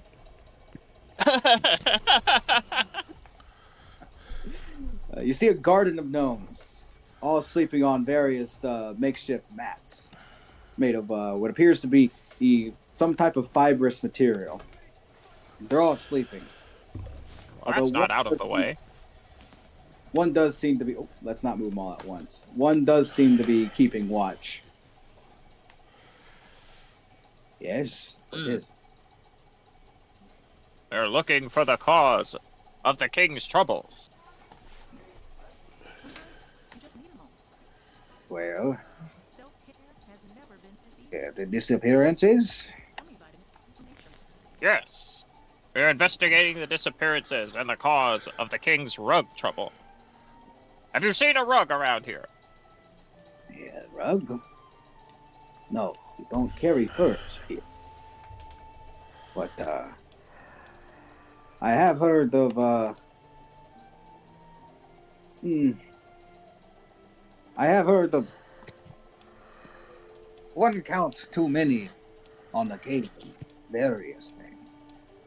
Sometimes too many mushrooms. Sometimes too many beds. Oh. So, there's an imposter among us. It is sus, no.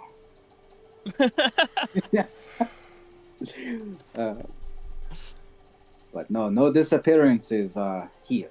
We've had to put up watch because of them. We all where have the previous disappearances happened?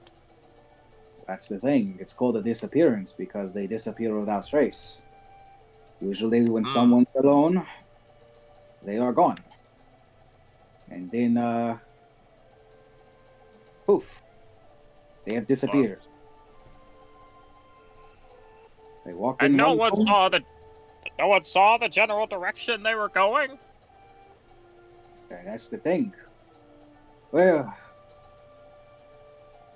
I've heard of people walking into the kitchen alone at night, going to grab something and then not coming back. Or working in their small room, trying to build something in the middle of the night. And then, he was gone too. So it changes. It does. That's why it's quite odd. Alright. I will let you go back to your watch. Very well. It's fine. Everyone sleeps like a rock here. Ha ha!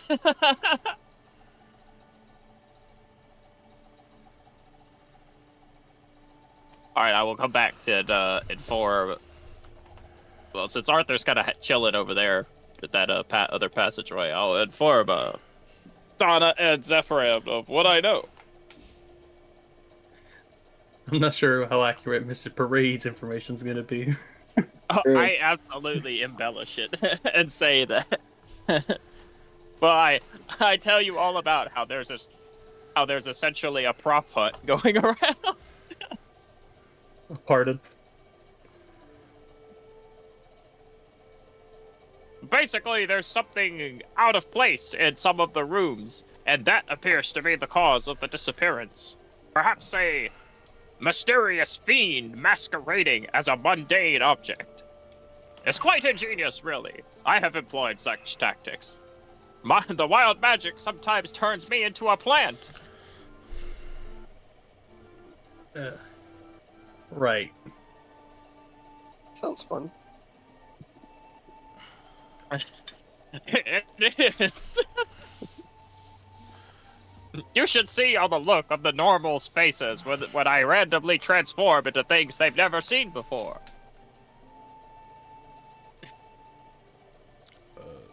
What's this way? You going down? Well, I'm looking before going down. It's just the door. You look up, down. You don't see. Let's reveal it. I'm very tempted to just get dynamic lighting. I'm not gonna lie. Oh no!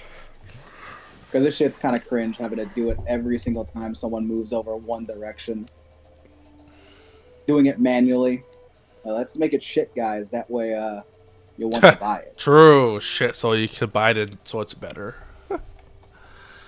Yeah, it's he's falling into the trap. It's like, oh, don't you want to give us $5.99 a month? Sure, this is how they get you. Eventually, you get exhausted about it. Get exhausted, and then yeah. Yeah, you just see like a small door. It appears to be like a small swivel stone door. All right, and what's the forepath ahead?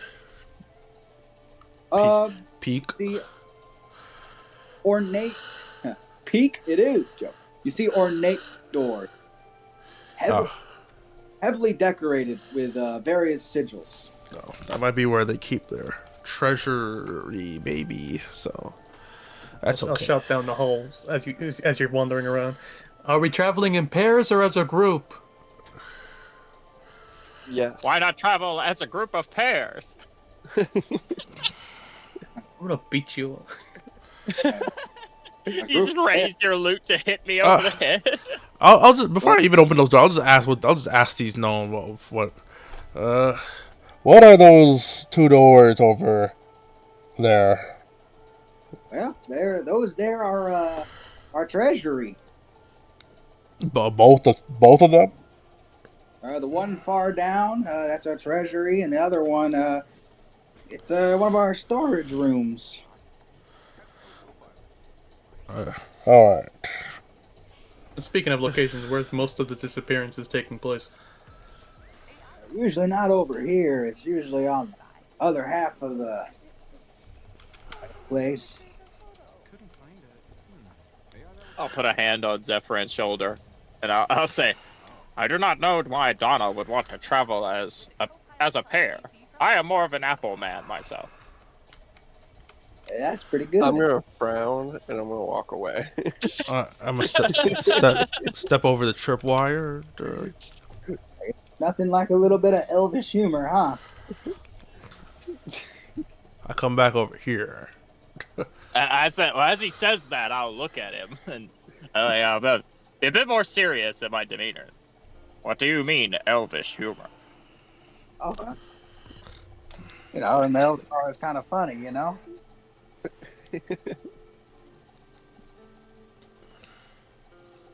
I'll just silently walk away. I also mind the tripwire as I go across. Whoever say it, die, Joe. I pretend to trip over it and roll along the ground. All right. You pretend to take 48 damage, Joe. I walk out of the trap room going, oh! Ah! All right.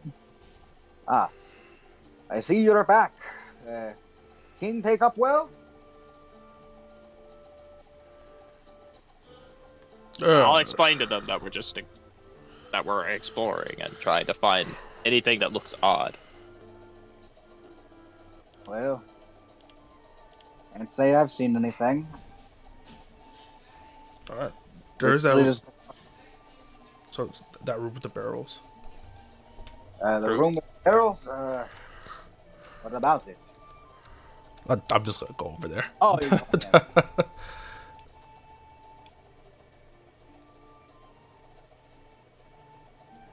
You see the room kind of laid out about. It very much appears to be like a storage room of some kind. You smell something fermented. Well, it smells very fermented actually inside of this room. It's quite strong. Likely they're making some type of mushroom beer or alcohol.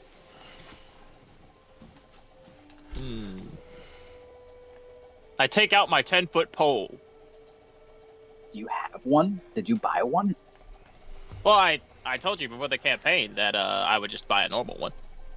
Oh, Because I wanted one that would extend, but I sent you a message because after you told me that an extendable one is a magic item, I was like, all right, I'll just take the normal one.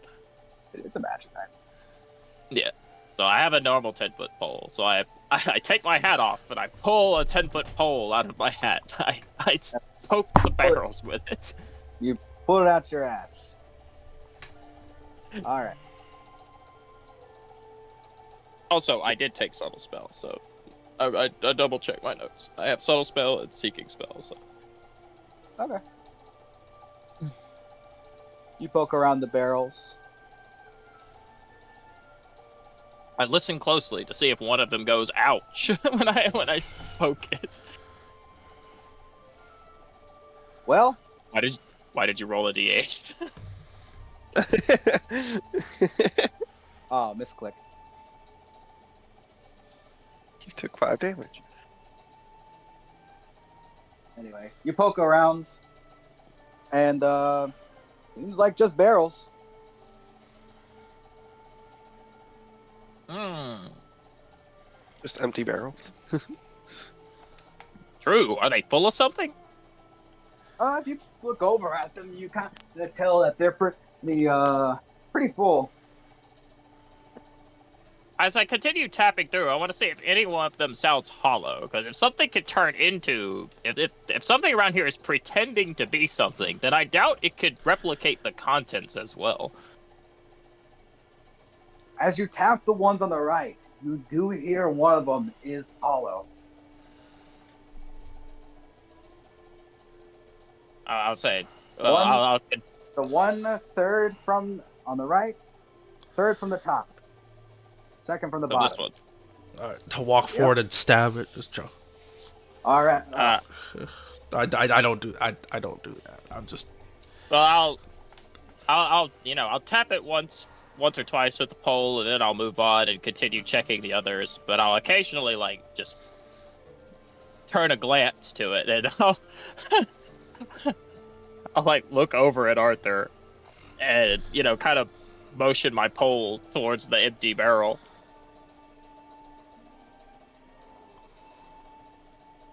Are any of the others hollow? Nope.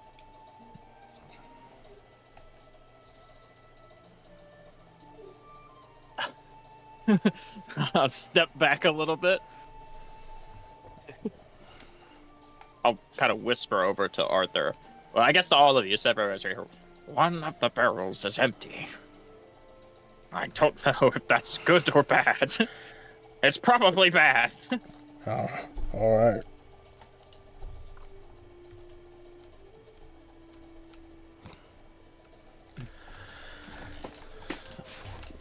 I mean, I could just spell something to open it if you want. Sure, you can do that. I think was it thaumaturgy or that also has you can open something. Oh yeah, you can just force a unlocked door or window open. I think. I don't know if it's. Well, I don't know. Could we use it for a barrel, Mr. DM? Probably. I mean, I guess if a barrel, technically a barrel's opening would be a door, wouldn't it? Yeah, if it's unlocked, I guess. If it's hinged. Not a door, but I would allow this use of it. All right. Go for it. I mean, I have thaumaturgy too, but go ahead, go for it, Donna. It's your idea. Oh, I have I precipitation. didn't even think of that. Oh. Is that for anybody you have? Well, don't you have thaumaturgy? You just used it, right? Yeah, I do have thaumaturgy. What if anyone else has thaumaturgy? I do have it, but go for it. Oh my god. Alright, I'll step back and... Oh, hang on. What is the range on thaumaturgy? I know one of the cantrips is 10 feet. Precipitation's 10 feet. Thaumaturgy Oh, could it's probably be a little is under. prestidigitation the one that's 10 feet? Yeah, but I'm not sure if thaumaturgy is any long. Line of dragon. Thaumaturgy is 30 feet. Okay. Alright. There was a dragon. Alright, I will step back. And I will thaumaturgy to open the barrel. Just slide the lid open. Well, unfortunately, the spell fails, as it doesn't work on creatures. Oh no! Roll initiative. And so it begins. I feel like we were paranoid for it, so it's not gonna be like a surprise or anything, right? No, it's Also, not. Mr. DM, in case you were wondering, I have had 99 copper on my character sheet this entire time since session 1. Why do you have 99 copper? Because it's 5 copper, isn't it? I know a 10-foot pole is it's 1 or 5 copper. Okay. You'll never guess what it was. A mimic.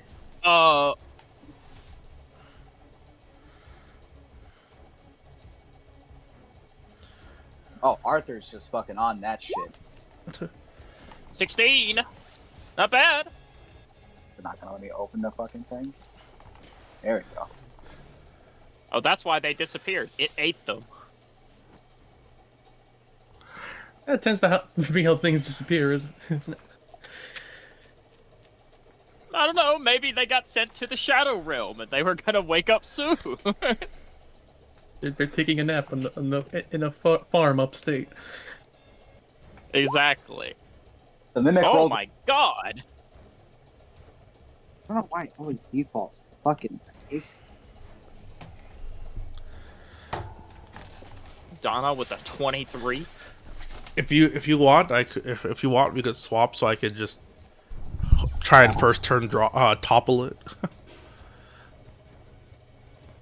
Yeah, true. Arthur does have alert. I'll start fixing initiative. Well, it'll still be even like might not even matter, but still, if it just doesn't roll, I don't know I don't know what's going on. Sorry, I'm back. Oh, my bad. I'm stupid. A 10-foot pole is 5 copper. I have 95 copper. Bit of a dumb question. If he's a mimic and he has metal on him, does heat metal work on him? Good question. That is a really That is a good question. Someone probably asked it. Let me see. You know what? That's pretty creative. Even though normally I would say no, it's not really real metal. I mean, yeah, technically, it's mimicking metal. It's not technically. He mimicked this fire damage. That What did the mimic roll for initiative? a 7. Oh, And, okay. Okay. It's the classic. Oh, all right. Throw this counter out the window. Zephyrin, what did you roll? Something rolled an 18. Okay. I'm 15. Okay. Something rolled an 18. Can I change that to a 7?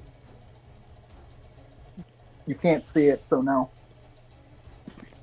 Oof. That is how your thing works.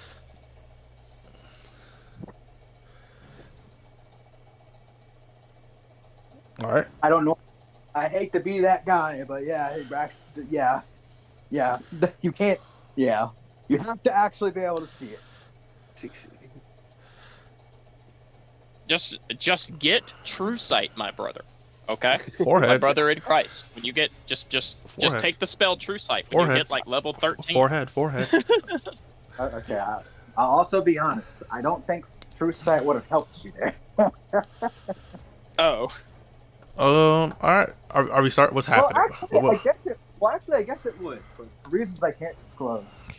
But anyway, so Either way. that Yeah, guy Arthur. rolled a 15 and a 8 or a 7. Yeah, I got the initiative done. Arthur and Donna, are you switching, or are the two of you following the initiative as planned? I need to know. Being a spellcaster, I don't think topple affects him too much I for forgot. my end. It But I can was. shatter him. It was. I'll just toppling it so it can't move towards you guys as easily. That's what. That's forgot what's the one- point. Put it in a lair action for me. Yes. What the? Oh,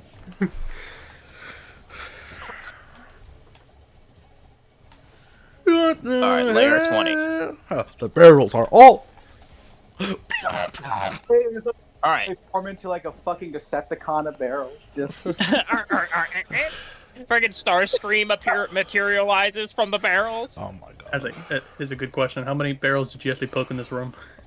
Every one of them. He did. Okay. And that was the only one that gave you issue?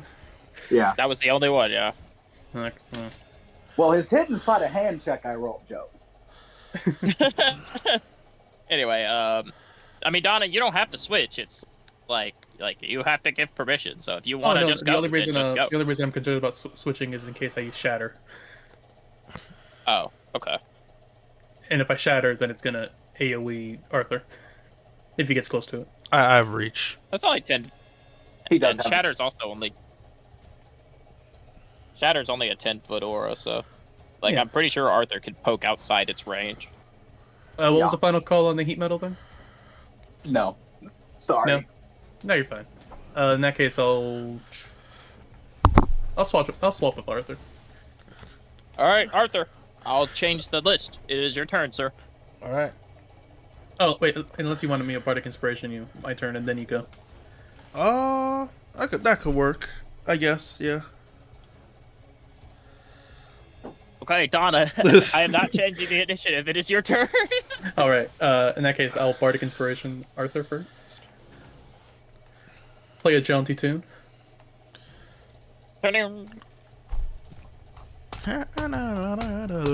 need to change the. I need to change the sound effects in the soundboard now that Perfect Draw is over. Huh, that's a weird song, John. Like a good neighbor. Yeah. This my instrument's on lease. So I need to play ad sometimes. Yeah, they- Aww. See, if it was cyberpunk, it'd be worse. All right. All right. All right. One of y'all gotta Anything go. else? I'm gonna use dissonant whispers on it. All right. It's a wisdom save. All right. And his roll. All right. Oh, no. I got bad news. One of those D20s was... That first one was not his save. The second one was.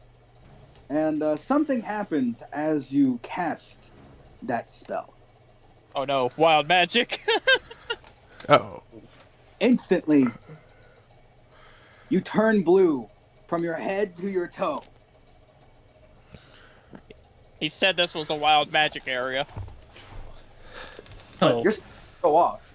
But the mimic does, in fact, with a 20. However, he Damn. does have damage.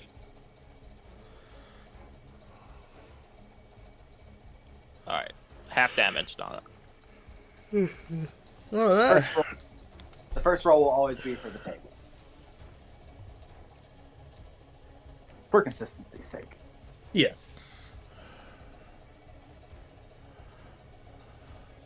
But yeah, you are now a blue gnome. Damn. I'll turn and see Donna turn blue as the wild magic in the room just starts to do a thing, and I'll just say, "Oh, you look beautiful." All right. Is there anything else for your turn? I think that is it. Any Oh, move? you want to roll? Yeah. I'm gonna move over here. As you play a small dissonant tune, the mimic doesn't see. As it transforms from its barrel to its with ravenous teeth, it rings in its ears and it kind of shakes its head a little bit. Feed.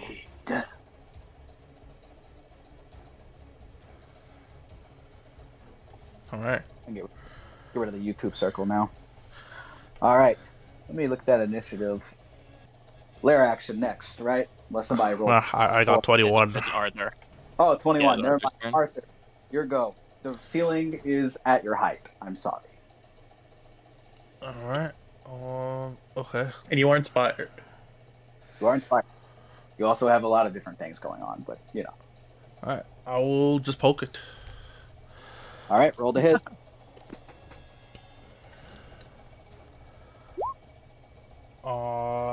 Well, I'll just advantage, I guess, because inspiration. True. I'm not hitting anything. Good luck. You can use your bardic inspiration. That was bardic inspiration. Oh, bardic inspiration doesn't give you advantage. You roll a d6. Oh. Oh wait. Yeah.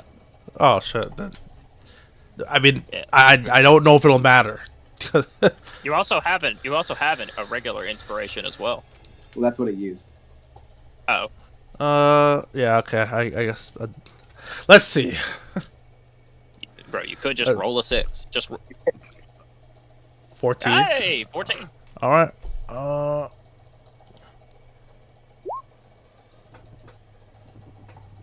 All right, con save. Wait, the topple's a con save? Yeah, it's a con save. Oh, I thought. Wait. Damn. You're thinking of push is no save. Topple's a con save. No, I was thinking that con is like it's strength to knock it down, but that's why I was like, oh. It does scale off your strength. But Weird. anyway, It rolled a 4. you knock the mimic prone. You sweep it off its Body? It topples over, face down, starts biting into the ground. All right. Kind of barrels. It kind of grows out some small little tendrils, but it's definitely still prone. All right, and I'm go 5, 10, 15. Go back here. Go back here. We're level 3. We're level 3. Do you have extra attack? No, that's level 5. No? Oh, that's level 5. Okay. Bro, I have not played a fighter in ages. You gotta roll damage, brother. I did. There's a 10. There's a 10 that's under the con save. Oh, there. My bad. All right, yeah. With a sure strike, you pierce into it, and ooze begins to like flow out of it. Not bloody though. All right, that's everything I can do. Well, yeah, I'm not gonna action surge, so I'm chilling. Okay. Now it's lair action.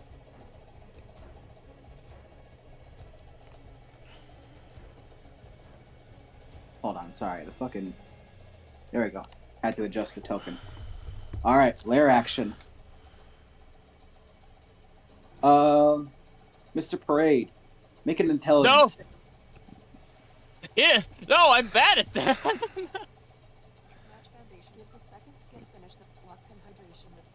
Can I wild magic surge to give myself advantage? Fucking. Wait. Actually, can you? I was about to say no, and then I was like, wait, that might be what it does. It says once per turn I can roll a d20 immediate. Oh no, hang on, no. Tides of Chaos, my bad. Tides of Chaos. It says I give myself advantage on a d20 test before I roll the d20. Okay, yeah, go ahead. Roll the advantage. Okay. I attempt to manipulate the wild magic in the air. Where's my... to try to save myself.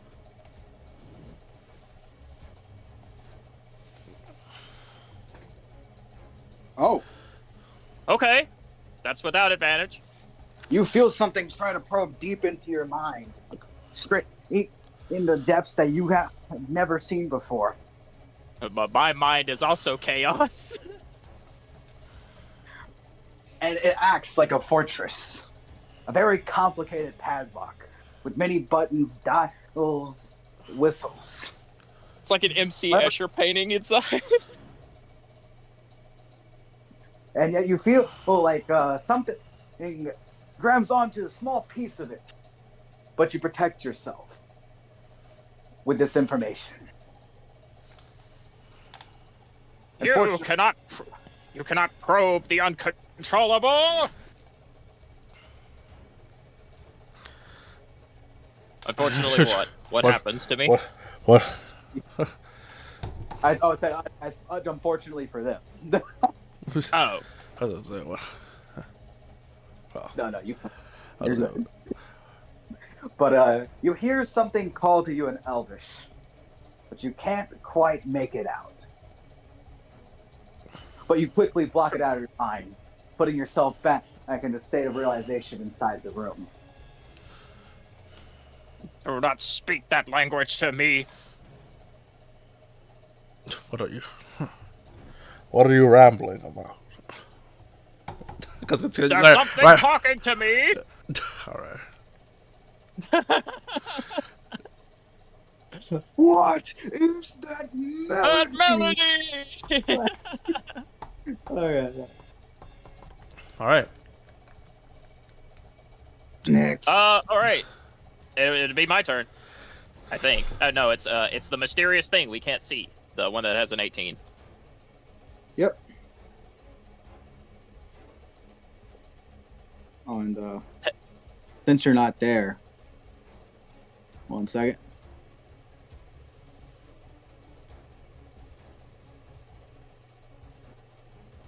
All right, go ahead. Okay, cool. So it's my turn. Sure. Oh, all right. That's totally not concerning. Well, the mimic is prone, and I do not get advantage when I attack things that are prone with spells. So I mean, do you have AO like AoE. the attack rolls are what will give a disadvantage, but there's just other spells that are just go. No, I do not have AoEs. Well, not just AoEs, but like just. I will cast Magic Missile at 2nd level. Okay, 4 darts. 4d4.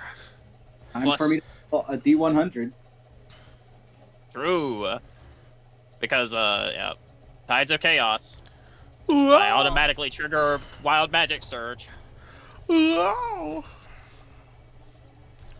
100. So it's 4d4 plus 3, isn't it, at 2nd level? Or is it still plus 2? It's +1 for every dart. Okay, so 44 plus 4. Yes. But as you fire off the darts, you feel yourself reach into it. It's every instinct and movement.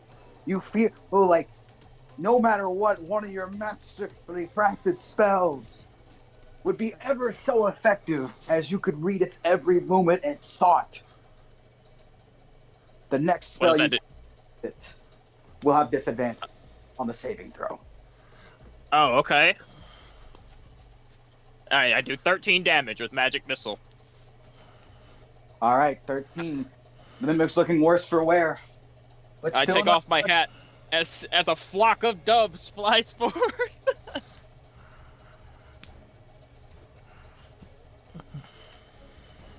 And then I'll go over here and I'll place a card face down in my turn. Cool. A legendary action happens.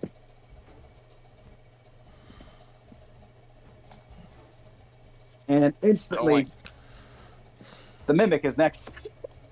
What? As it poops out into a puff of smoke, it unravels its jaws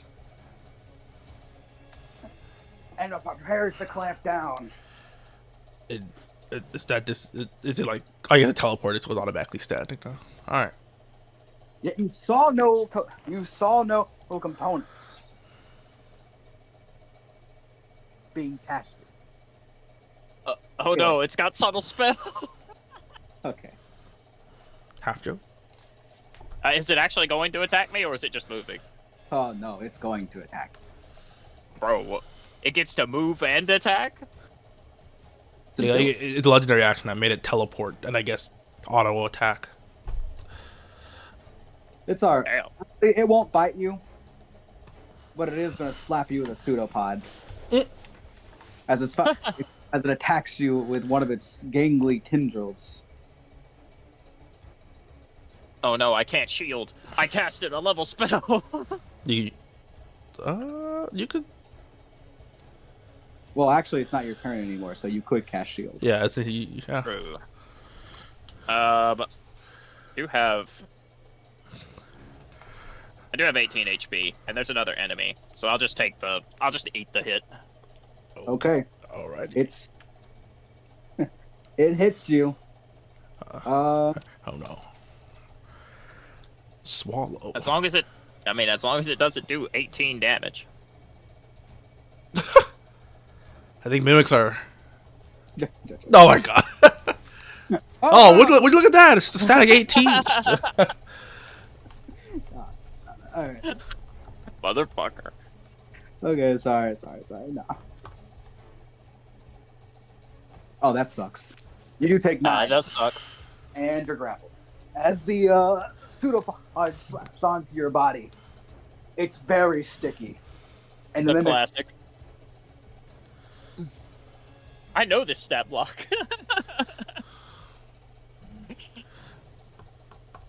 all right then. Who's next? It would be Zephyrind. Well, that was a legendary action. Yeah, it would be Zephyrind. Yeah, it'd be Zephyrind. Get this guy off me! Uh, I will back up over here, and I will cast Ray of Frost on the mimic. Bro, use your level spells.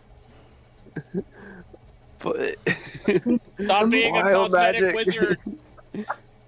Like the wild magic. Oh, that is true. I mean, the Magic. wild magic is kind of doing some funky shit. Oh yeah. It is I also- about to eat my face. Oh yeah. You Oh, don't got a face. It's okay. I did forget to roll the cave's wild magic, so let me roll that too. Okay. Nothing happens. All right, I'll cast Ice Knife. Okay. That has an AOE. I mean, it's that or Ray of Frost. Choose one. Oh my god. All right, I choose I Ray could of Frost. I could sleep it, but I mean, I could try to sleep it. I choose Ray of Frost. If it's between terrible sleep or or eat the AOE of Ice Knife, I choose Ray of Frost. I think sleep also has an AoE in this game. I don't think you can select it is. the more controlled AOE. Okay. My modifier is 5. Okay.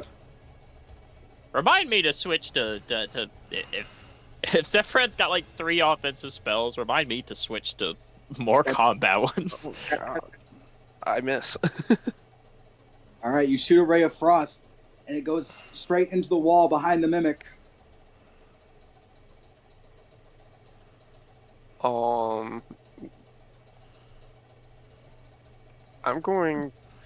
I moved 5 that way, so I'll move 10, 15, 20, 25, 30. Spellcasters. And that will be my turn. Hi, Mr. Parade. I don't want to. I do not want to kiss you.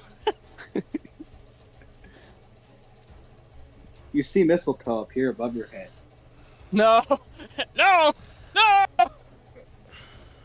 I'm afraid of commitment. What's your AC? It's a miss, I think. Oh please. I think that's My AC is 13. He respects your decency as he tries to bite you, but you manage to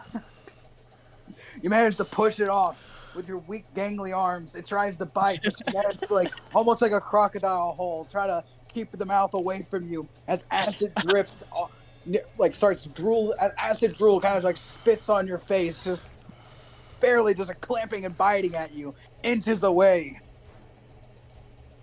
I fall. I basically do the, like, you know, when someone like doesn't know how to fight and they get grabbed by a person who's stronger, you know, the dead fish just go limp. Like, that's what I do. Hold on 1 second. Let me make sure that was what that was. Hold on. Because I know it's different now. Nope. Okay. Yeah, you're man. So y'all see that gnome now.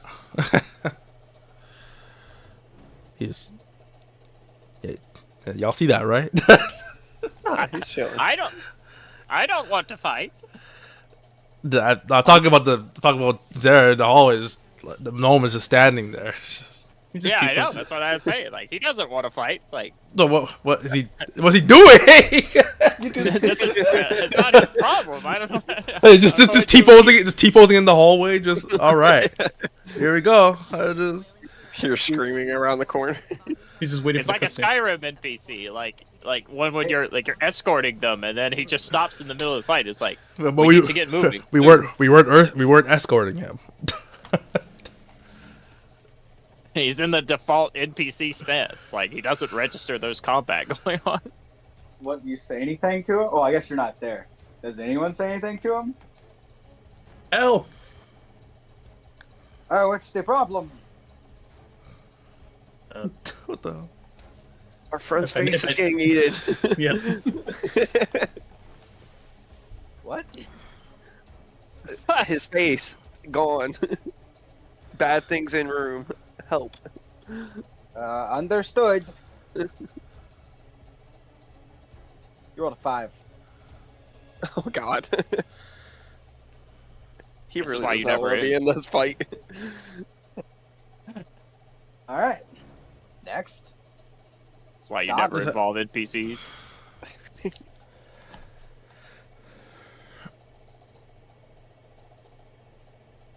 Your turn, Donna. I'm blue. Why are you blue? Guys, does cantrips trigger the wild magic effect? No. Okay. In that case, I'll move up here. Opportunity. Opportunity? No, I'm joking. I'm joking. There's one in the walls! No. Arthur, did you use your bardic? Yeah. Okay. Between the two of you, which one do you feel should get it? Probably the one that's dying. Fair enough. I'm gonna give a bardic inspiration to Mr. Braid. Ah!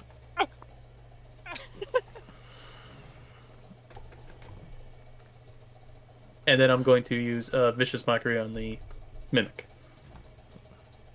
All right. Insult it. Yo, mama. Let me roll D20. Got a 12. What's your DC? DC is 13. Mimic. Oh, that's not the. Where is that tab? There's the mimic. It's charisma. What is it? Is it a wisdom save? Yeah. Got bad news. It's got a +1 wisdom. Damn.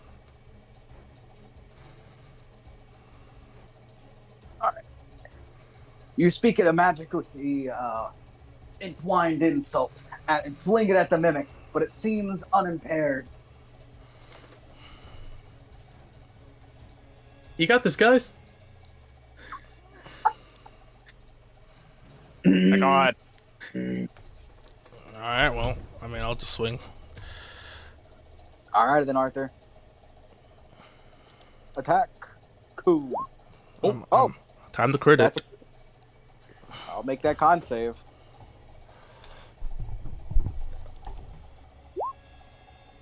How do you roll for crit? Or I have to manually do it. 2d10 or 2d, yeah. I'll just manually do it then. Plus strength +1. He's asking how you do it with the macros in Yeah. Roll20. Yeah. Not a clue. Alright.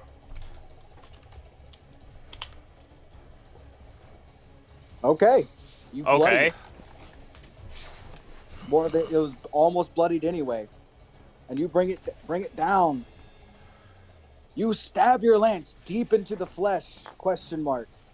Of the mimic, and it lets out. Matt. Oh, you don't add modifier twice. But I did it. does- It's only once. Yeah. So it's still 16. Still a good amount of damage though. Still very What? bloody. What do you mean? That's 2d20 plus the 6. Where are you getting 6 from? I have a +1 weapon, and then strength plus dueling. Oh, dueling! Oh, sorry. I forgot. Sorry. Yeah, okay, no. All good. Yeah, you stab deep into the monster. And it lets out a like a burble. It's now bleeding viscous ooze out from its mouth and sides. Massively wounded. Oh. Alright. Oh. I love the Roll20 ads as I'm using Roll20. Thanks. I know. The targeted ads. Swing and a miss. Alright. Anything else? Whose turn is next? Oh, yeah. Oh, it's the Lara action. Alright.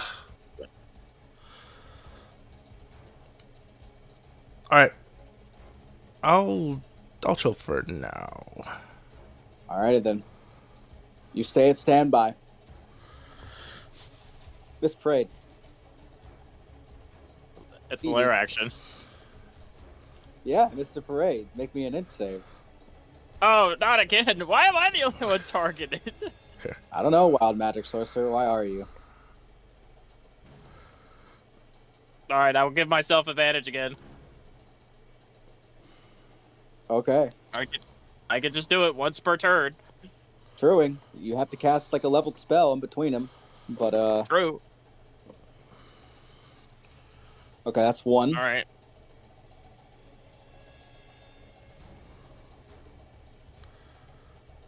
I need that other one. I'm going. God damn. Ah! Stop talking to me! See the visage of a creature with no mouth, with wide eyes, gazing over your mind. And yet it reaches out a hand, trying to probe your brain. And yet a visage of Arthur shows up, shield in hand, stabbing it back. As a mental warfare occurs inside your mind.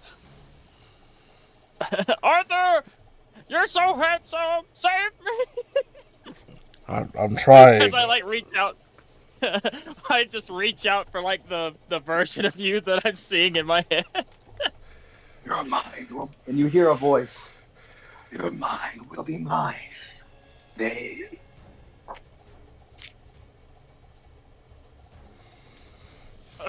Is that it? Yeah. Okay, I have to cast a leveled spell.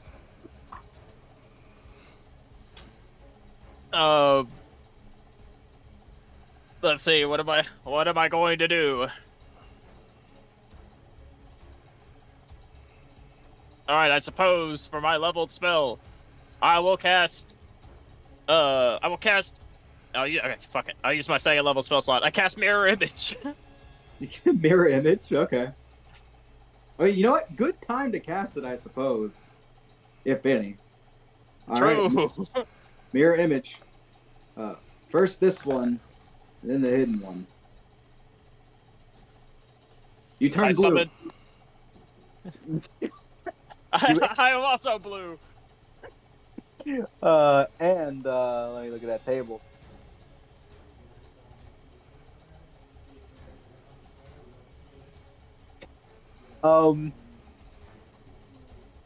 You spontaneously combust, but you don't feel hot as flames surround you consistently. Your entire body is on fire, yet it doesn't appear to be hurting you or the mimic. But your robes are definitely on fire.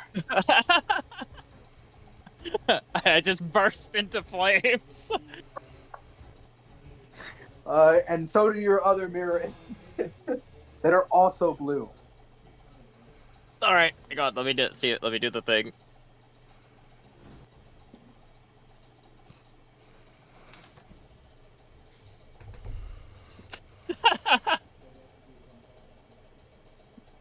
Oh god, there's more of them. I create 3 illusory duplicates, so technically it should be 4 of me. Good enough for now. All right. Doing anything else on that turn?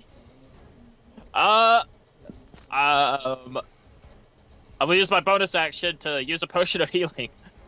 Okay. 2d4 plus 2. I have 2. I bought 2 of them, so You can't drink 2 at once. I know. I'm just gonna do the one. Okay. Okay, I'm back up to 17.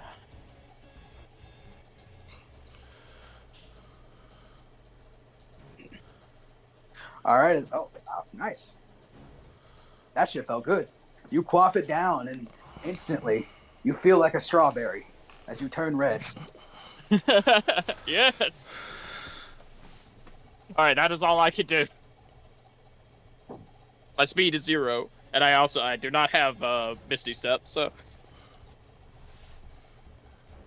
All right. I'm just gonna sit here with my mirror images. All right. A legendary action happens. Oh no.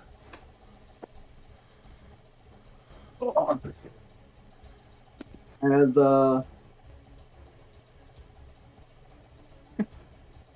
Well done.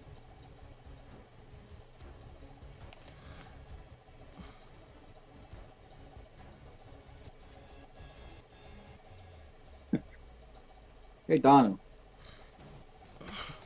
Yeah. What's up, man? Who's Oh my who god. is that? Oh my god. It's default token. It is the default token. It's the robed man. He survived Agrippa. Oh my god. Oh my. Just transcending games. Actually, both of you and Zephyrin, make a wisdom save. As you see a ghastly visage of something monstrous, as its face instantly brings in an instinctual fear running deep down your spine. Make a wisdom save to resist.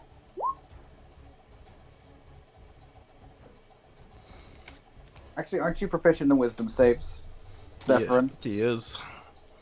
Do you have any wisdom? I have a modifier of 1. All right, 13, you pass. Or excuse me, 12, you pass. Do I still have an inspiration somewhere? You do actually. I'm like 90%. You have not been using that shit. So All right, I'll try again in that case.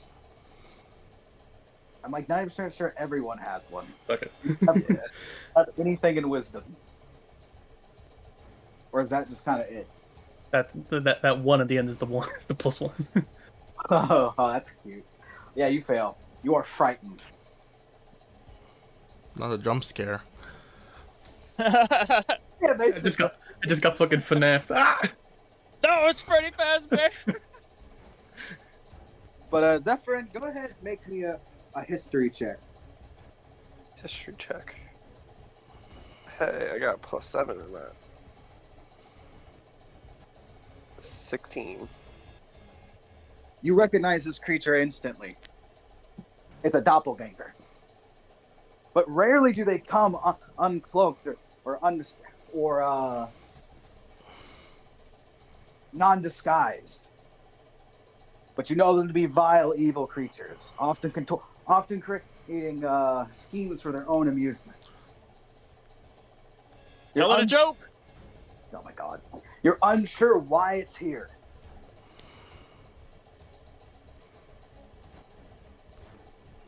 Well, that's not good. You also know them to be very dangerous.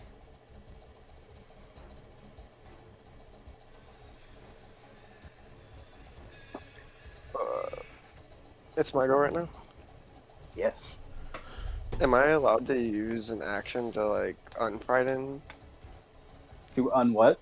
Donna? Is that just like a help action or anything? No, you can't do that. You could grapple them if you want or anything like that, but no, you cannot, unfortunately, do that. Unless you know the lesser restoration spell, but I doubt it. Negative. Casting that spell would probably trigger something in the cave too. True.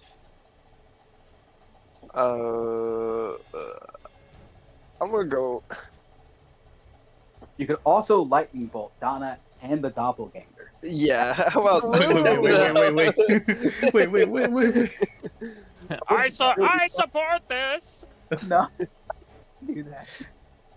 I moved over 10.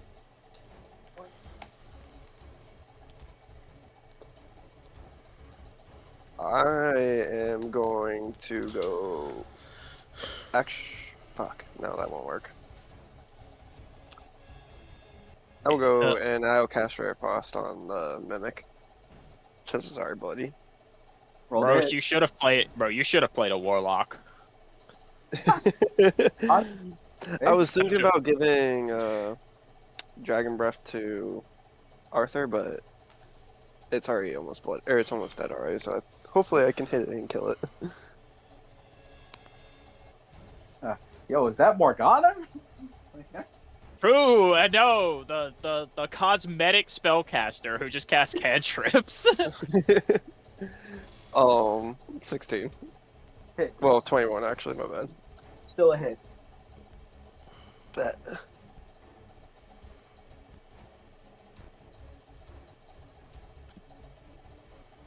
Ray Frost is a D8, You want to hit. and that's plus. Nope. Just 3.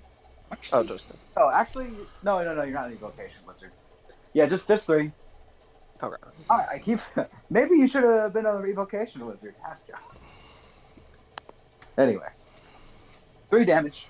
You strike it with a bolt of frost, and instantly you see chilled, small chilly bits of ice kind of freeze up over its wounds, slowing it, probably.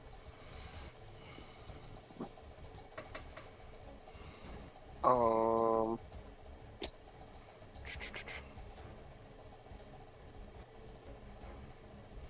Yeah, still actually head back towards Dharma then.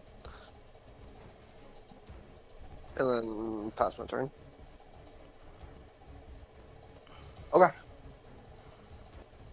Who's next? Or is it the mimic's turn? I think it's the mimic's turn. Ever played Five Nights at Freddy's Secret of the Mimic? Sorry, we almost have the gnome. Oh, yeah, the gnome. I don't think he goes. I think his dex is like a +1. So, It is the mimic's turn. Alright, 1d20 plus 5. Get bit, idiot, probably. Never mind. He doesn't even hit you, so your mirror image doesn't even need to do anything.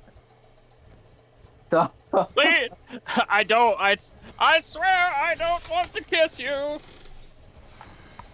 it kind of flails around, not really sure where you are now. Between all the illusions. Kind of just biting around as you all kind of dance and sway. The gnome over here, what is his actual stat? He is going to cast a spell. But they actually, a spell. What's it got? He's going to cast magic. He's going to squeeze past you. Look at that. Kind of. Squeeze rules! Well, he's also small size. It's just not right. He's really this small. But, I forgot, they're just all default token size stuff. But anyway. So, he's going to cast Magic Missile on the thing. 3D4. The mimic? The mimic, yes. Okay.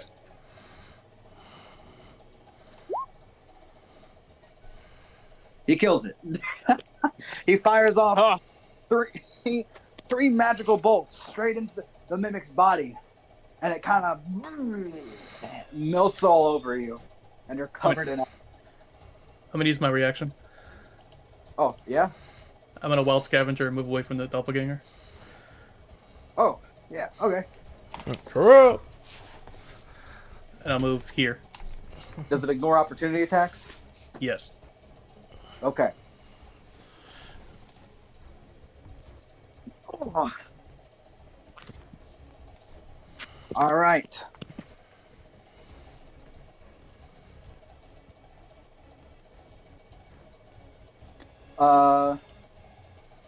Okay. Well, yeah. Donna, if the gnome doesn't have any juice left. Top of the initiative. All right. Seeing the doppelganger and still being a bit frightened of it, I'll try playing a tune, but it'll be very shoddy. I'll try to use vicious mockery on it. All right. Disadvantage. Make a save. Also, yeah. All right. 17. I don't think. Yeah, that passes. Yeah. It's not insulted by you. It does understand what you're saying. As your insults fly through the air, it doesn't seem to be wavering in the slightest.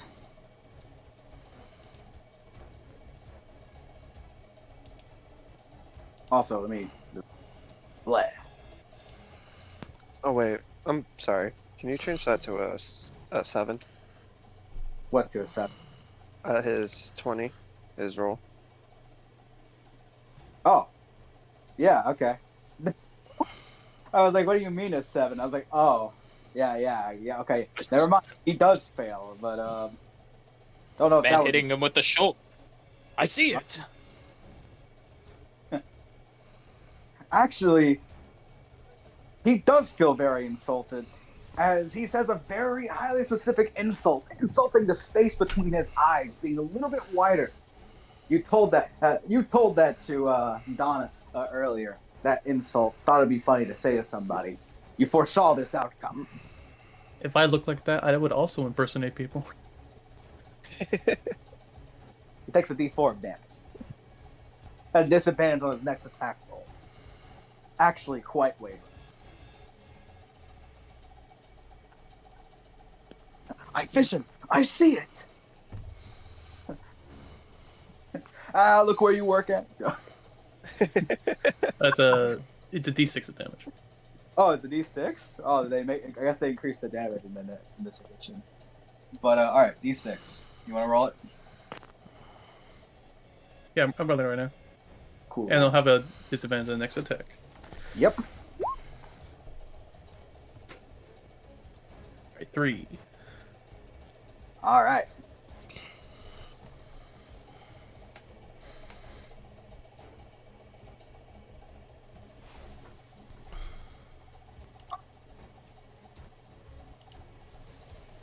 All right, adjusted. Cool. Who's next? I'll see if I can get to him. All right. 5, 10, 9, 10, 15, 20. Oh, yeah, you're in the way! I can't poke him! Joke. I can poke him. you can go through this. Through me. Can I poke him from here? Yeah, actually. Yep. All right. I just lead around the corner, just. I mean, yeah, that's what I'm for. So. All right, let me do that. Also gain cover. At least from this advantage. I miss. Good luck.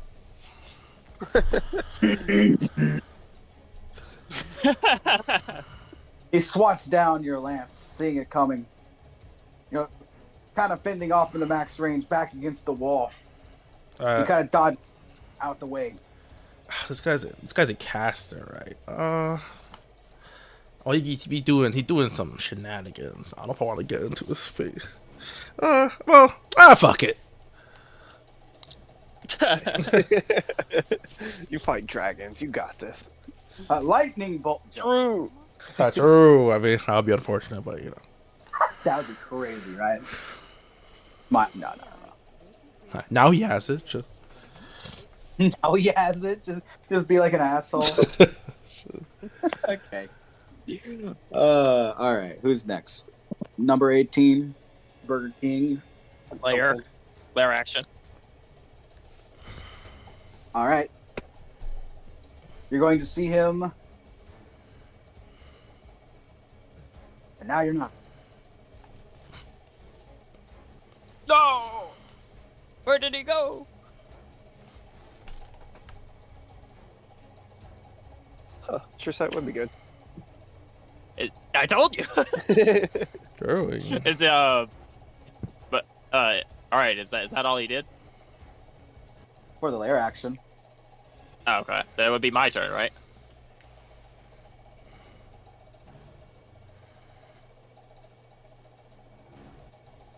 Boss champ. Yeah, it is. It Actually, no, would be it's my not. turn, right? No. So it's my turn, right? Stare. So it's my turn. So it's my turn, right? It's my turn, right? Who do you think got the 18? Oh God. All right. True. What's he doing? Oh Hey, no! He's casting a spell. Shikazing. It starts with an S and ends with an R. That's right. Oh, no. Sonar. Nah, just It's a soothing ray. He's about to heal everyone. Soothing ray. Oh, that's a good one. No, it's shatter. And let's see here. Let me check how big it is first. It's a 10-foot radius on a point. Oh, his is 15. Joker. oh my god. Oh! Yeah. So let's get a circle going. Is there like a line, circle? Let's try to. That hallway looks so enticing. You should check them out.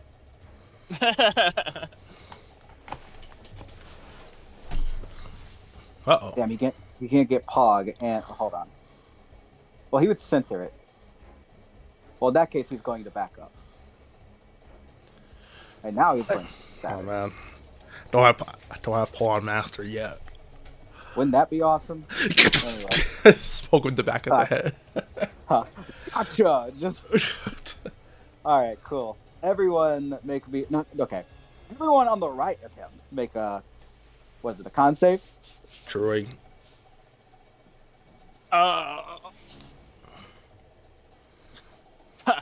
Tides of Chaos! That's a pretty good ability. It is pretty good, yeah. It just the only thing is just every time I do it, it's like, yeah, cast a leveled spell. All right, nothing happens to him. Add 2 to that. That's a 17. Do I save? Yeah, you pass. Okay. Well, I still have to cast the leveled spell because I have to declare it before I roll. So. Well, you don't have to cast a spell. It's just the next time you cast the spell, it will be wild magic. Oh, okay. No, it does. No, I do. It says once I do it, I have to cast a sorcerer spell with a spell slot or finish a long rest before I can use the feature again. Well, yeah.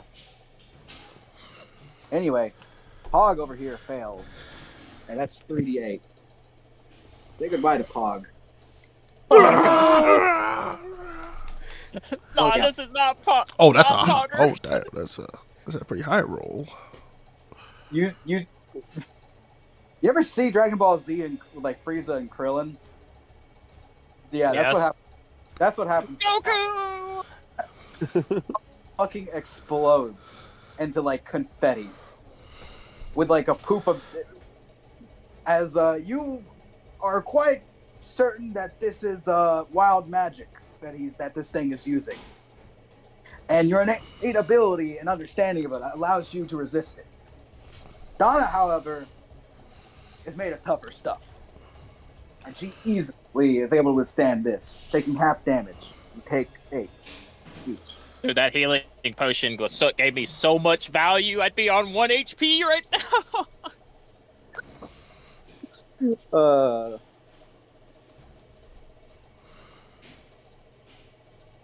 All right. Next. Shukasing. Okay.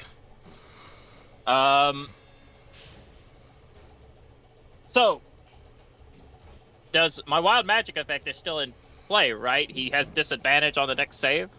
Oh, that was on the mimic. Unfortunately, it was on that specific. Oh, it was on the mimic. Yeah. Okay, cool. Still fairly certain your spells would work on the dead mimic, though. Smile. Oh, great. Okay. Also, you were Let's see. you were standing in the upper left. I know which one's the real you. Don't try me. Yes. Let me put. No, I'm not. Let me put this one over there. That way, it's not as Here, let me see if I can. Here. There's that one's me. Okay. Thanks.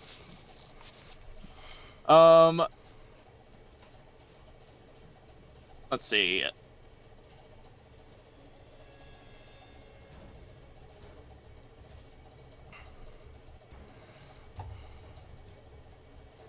Okay. I did Tides of Chaos, so I have to cast a leveled spell. Arthur, do you have anything that just gives you innate advantage?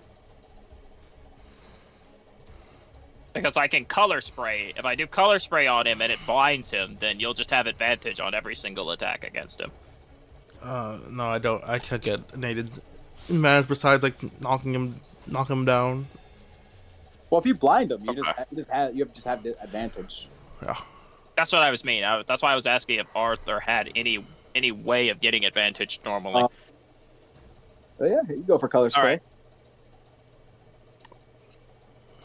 Okay. You got to move into position first. There you go. Yeah, I'll just move down here. Come, gentlemen. It is time for a show. Just be aware of the range. Oh, true. It's a cone. Fuck.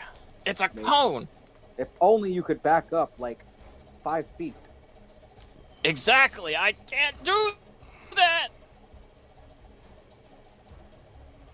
Oh my God, you did it! I'll just No, you can. I'll just put my mimic. I just surround Donna. All right. Still frightened to look I around. color What's spray. happening? All right, con save. Since he did Pog like Krillin, I'll make the Kamehameha pose. His name was Krillin. Does it have 31 HP? That's not what that does. That's not how it works anymore. Oh, is it? It's not how it works It anymore? fails. No, it's not. How, but you make a con save now. But it's blinded. It failed. Not one. Also. Okay. You don't turn blue again. But also, let me roll your other wild magic. Oh. And Drew. I'm still on fire. you feel fucking invincible. If you died today, you'd come back immediately. Probably. Oh my god. Can we play? I want to play Red Sun. Red Sun over Paradise. If you die within the next hour, you immediately revive from the reincarnate spell. I get the Final Fantasy halo over my head. Yeah, basically. Alright, I take a Kamehameha stance and I go, Kame, and I spray paint all over him. It looks at him as it gets in its eyes. Just it covers them, blinded. Alrighty. What black and white body? They now absolutely just. It looks like an elementary schooler's art project. Happy Pride. Happy Pride. And now I back up 15 more feet. 5, 10, 15. Oh, that's the wrong me. Swap these bees places. Alright. 5, 10, 15.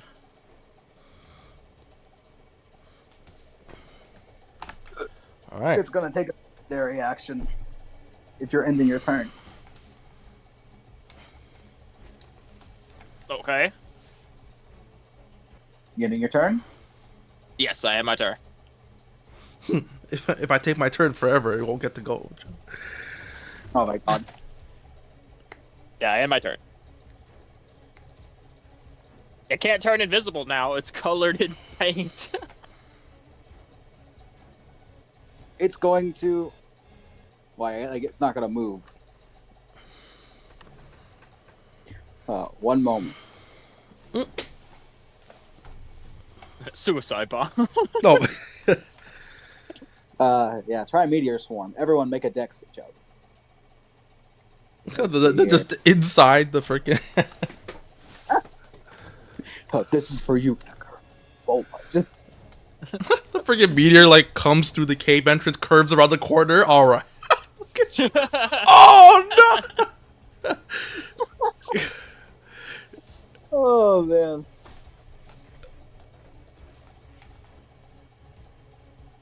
You're going to once again feel something probe into your mind. Make another int save, Mr. Parade. Leave me alone! I'll start freaking out again. I've already... Oh, I can use it anytime. I just Yeah. have to declare it. So, I'm gonna do it again. True. You want to see me do it again? Hope you. I'll just roll 3d20s and just add a -1 to each one. Well, if I 2d20s, my bad. Yeah, 2d20. I'm taking the first two, and you fail. Fuck! What happens? It finally got me. You feel something. You finally break through. Your guard on your mind breaks, and you feel something probe deep inside your memories. Something that you never ever thought you'd hear of again. Interesting. Very interesting. You feel No! a tentacle squirm as your brain aches. Something contorting. Like the worst migraine you've ever had. If you've ever even had one. Oh, yeah. But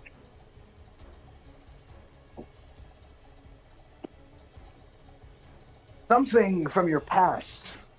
It feels like it's wrenched its way, pulling at it. And just before you think you see a face, it's gone. You feel like a part of you has been stolen. No! Yes. Wait, I don't know. Who was that guy? Oh. The doppelganger kind of still just squealing in pain. But that's all that happens. Your head feels emptier.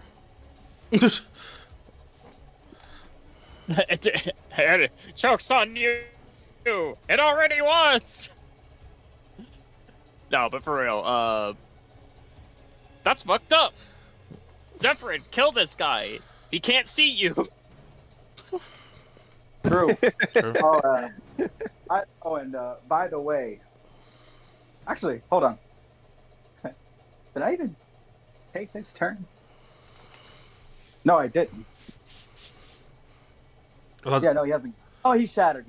That's what happened. Go Hey, ahead. Shatter. again. Yeah. Go ahead.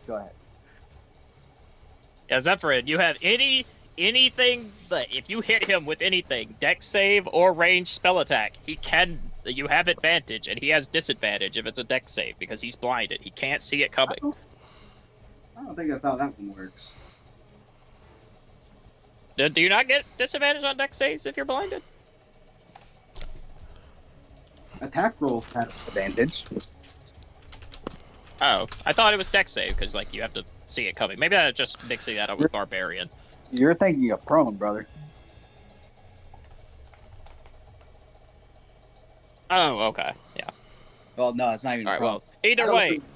Either way, he can't see you. He can't. If an enemy can't see you, they can't provoke opportunity attacks. So you can actually just walk away right now if you want. That sounds Yes. like a good idea. And ranged spell attack. That would be a good time for Ice Knife. He can't see it.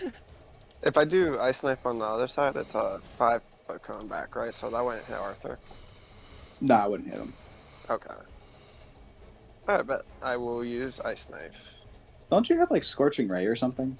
I do, but it's not prepared. Where has that been? It's not prepared. Yeah. Well, you know, can't use what you don't prepare. Yeah. It's alright. You use Ice Knife at this point. What was that? You have advantage. You can't see it at first or second level. Hey, that's a crit. Not 20 level. Okay. 2 D10s. Yep. I guess And it's then, at first level, so. then a dex save, which I'll roll. Actually, first is your wild magic. I gotta see. I'll resolve what you get from that. He does pass the dex save, so Does he though? I'm gonna change that to a 4. Okay, he doesn't. You foresaw the conclusion. You kind of like go one way, and you hear like your feet, your shoes that you're wearing squeak against the ground, and he kind of trips a little bit, and you juke the fuck out of him, and you throw, and you shoot the ice knife square in his chest. You foresaw this conclusion. Okay.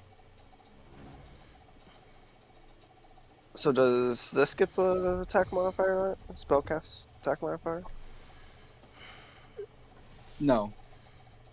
The spell attack modifier is for No, it just does. a hit. Yeah, it just does the damage listed on the spell itself. Sad face. Well, that would be just 8 damage to him. So 2d10 and 2d6. I already rolled the. Yeah, you crit, bro. D10, Double the dice. So yeah, he rolled a 6 and he rolled a 2, I think, And then so now 2d6. and then 2d6.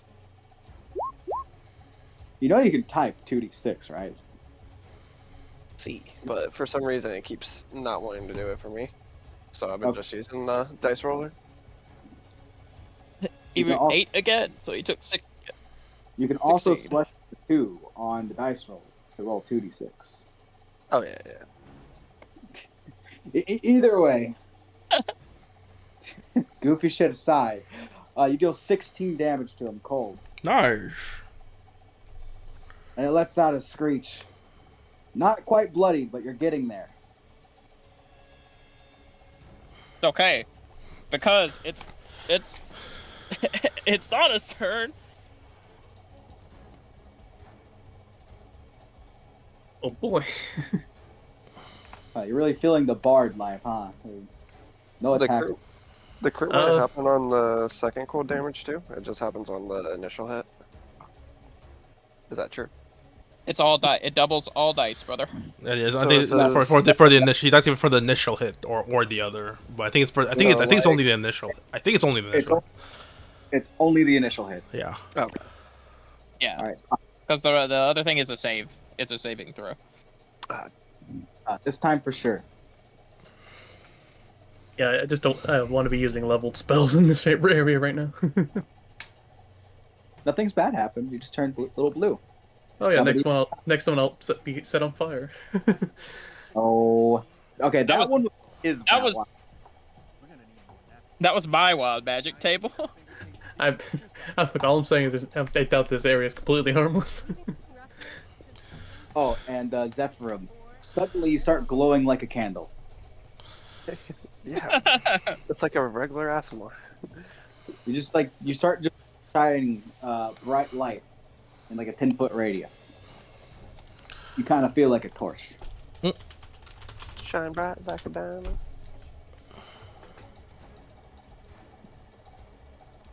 All right, I'm going Get him, to. Donna. I'm going to use unsettling word first. Unsettling word. Okay. What to do? I'm going to roll a d6, and it's going to be subtracted from its next save. Okay. Vicious mockery this time for sure. This time for sure. Okay, 4. Not bad. All right, and I'm going to use. Fuck, I'm using dissonant whispers on him. This time for sure. All right. This You time rolled- for sure. Yeah, all right. He fails. Also going to roll d20. Let's see what happens to you. Roll a 0.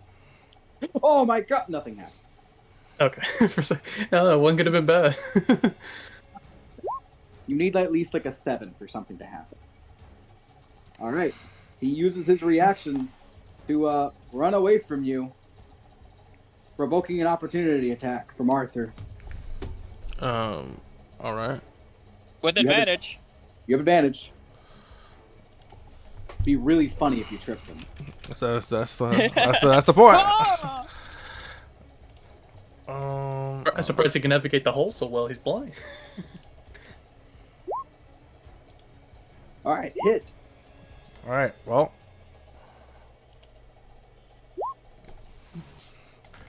Oh, I can't see. You still go the other way. almost like He's a Three Stooges cartoon. Fucking, he's blinded. He just he's spooked, the hallway. Just, you sweep the leg expertly. Your Moonlight Great, your Moonlight Lance. Almost Moonlight Great Sword. Yeah, wrong game. You managed to slip and trip over his own feet, and he can't get up because he's out of movement. And funnily enough, it's Arthur's turn. Yeah, right. Oh, walk around the corner slowly and look down. Oh, and bloody. He has blue blood. All right. Coated. Well, Absolutely. let's see if we could conclude. Man, I wish you could get super Almost advantage. a right? nat 20. Should have taken 3 level champion. Oh my god. Time to act. Actually, in an alternate reality, he was gonna be a champion. So, True. let's roll Here comes damage. the action surge. I mean, a low roll for actual one on the. Any action surge? I guess. I don't know who's worse, you or Zach. Okay. Action. Alright. Hit. 12. This thing is barely breathing. Well, you know. I mean,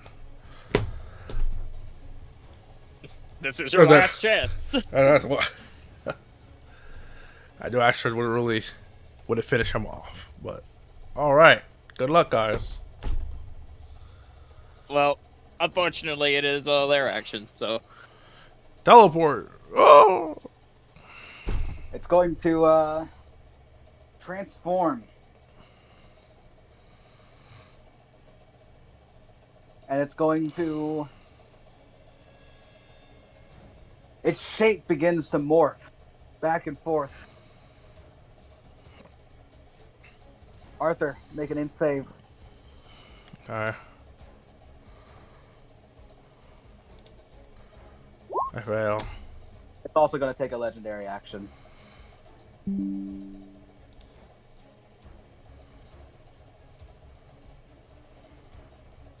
As you look upon it, instead of what the monster you thought you'd seen, and you're free to think whatever you want, you see the visage of your own mother. Arthur, please. Please. You can be here for me now. Don't do this. Please.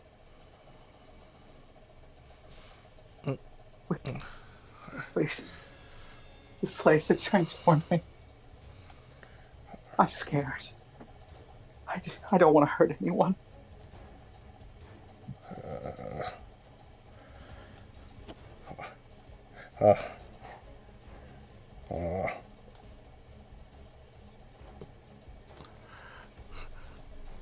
I was just trying to shake my head while I was being looking. oh no, he's been persuaded. It is no illusion. It's her. And she's hurt.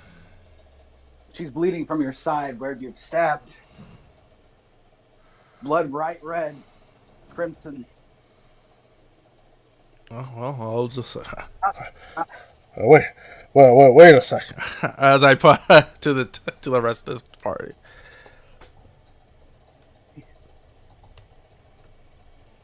Let me go. Let me come with you. I mean, it's not Arthur's turn. Very true. It's not my turn anymore. So. It's going to walk closer.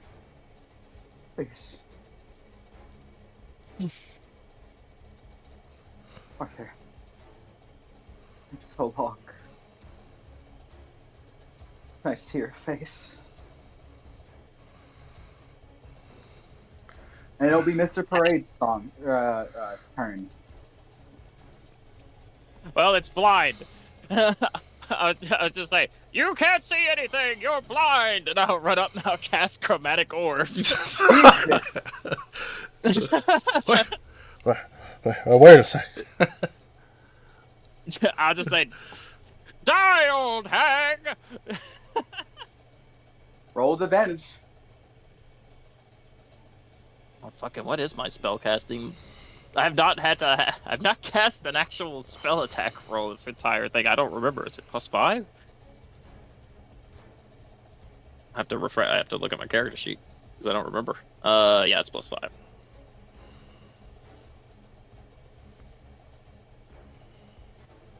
And let's see. I will use.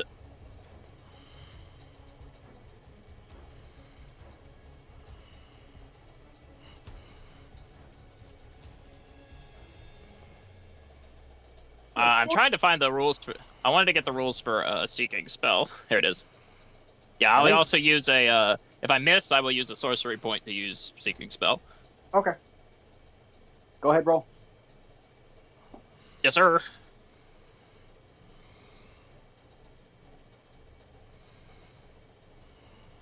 Anyway, I That 20. Oh shit. That'll be really hard. The 68. 68. What element? Fire. Gruesome. All right, roll it.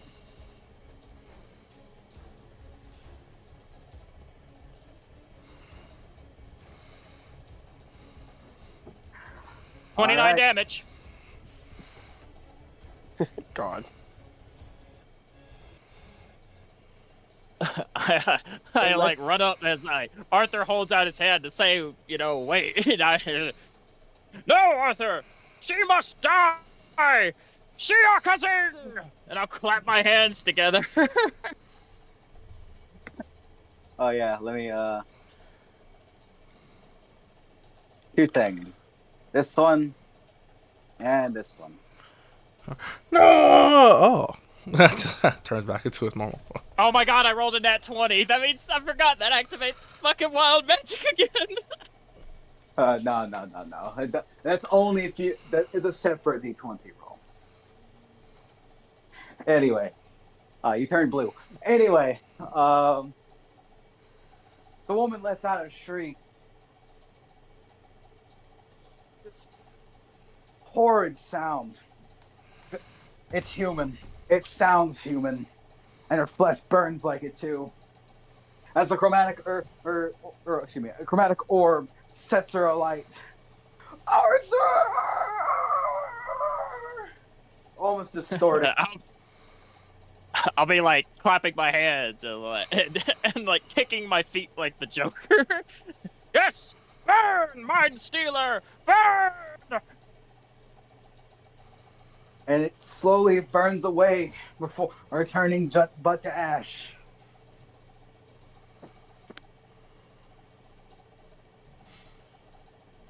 The fight is over.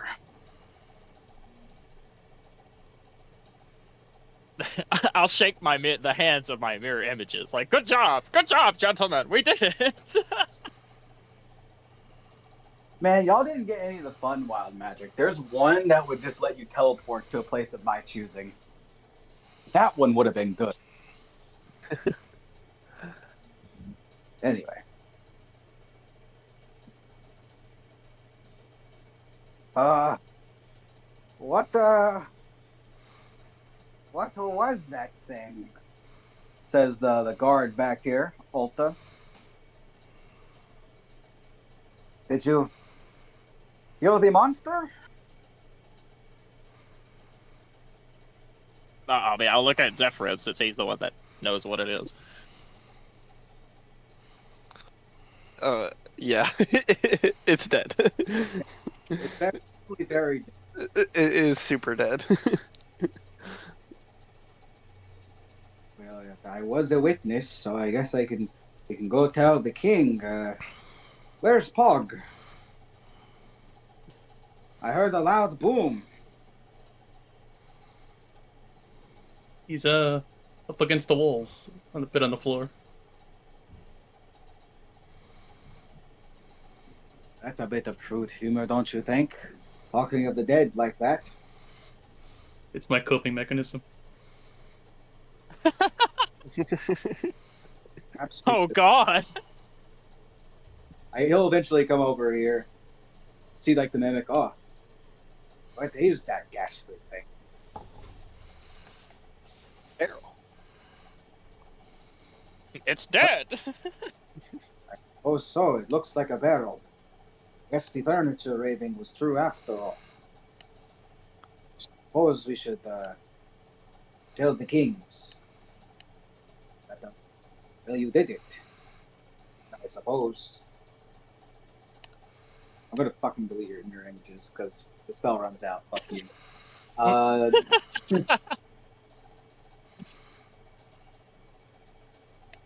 Fine. You actually just have like a fucking blue aura over you now. That's kind of funny. I don't see a blue aura. Fucking Donna. I brought you over to the left side. I brought you all over to the left side. Well, actually, where's Parade?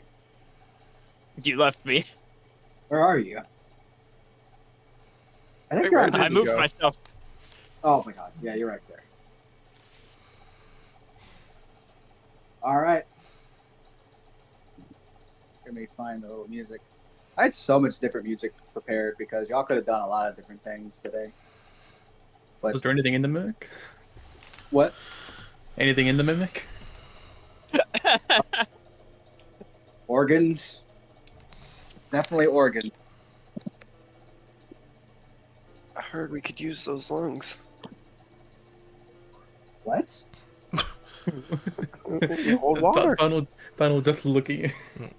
It's the container to hold water. I get it. Haha. I don't know if it ate away I don't know, coins the gnomes are holding. You're brought to back to the kings. Huh. It's going to get me. It's going to get me as the poor man kind of rocks against the wall. Good news for the king, both of you. They have slain the monster. Whatever it was, they can tell. I'm going back to my post. I'll be listening. I gotta change clothes for work. So We're wrapping up very soon. Killed it? What was it?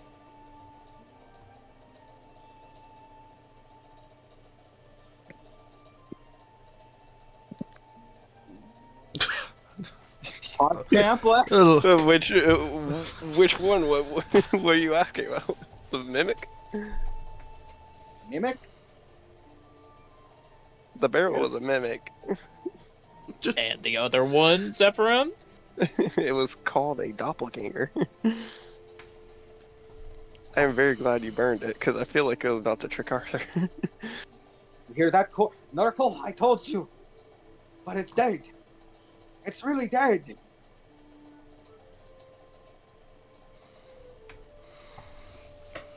It is much more than dead. It will never come back again.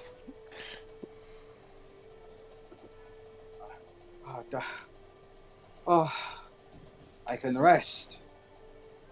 Did anyone else die? There are no longer any plugs in the chat.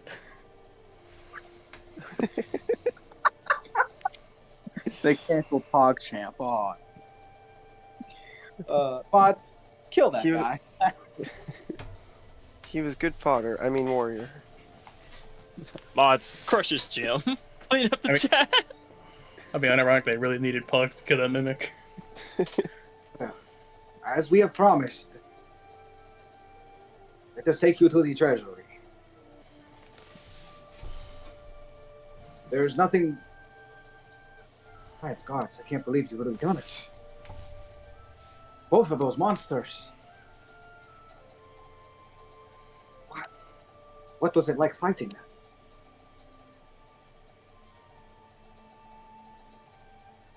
I was scared shitless and now I'm blue. They- It spoke to me in a language that I Yep, that was the language. You know what? Come to think of it, what was speaking into your mind, it wasn't speaking in common, nor Elvish, or any language you understood, Mr. Gray. Something more guttural. Oh, well then You what was realize speaking? What was it speaking Elvish?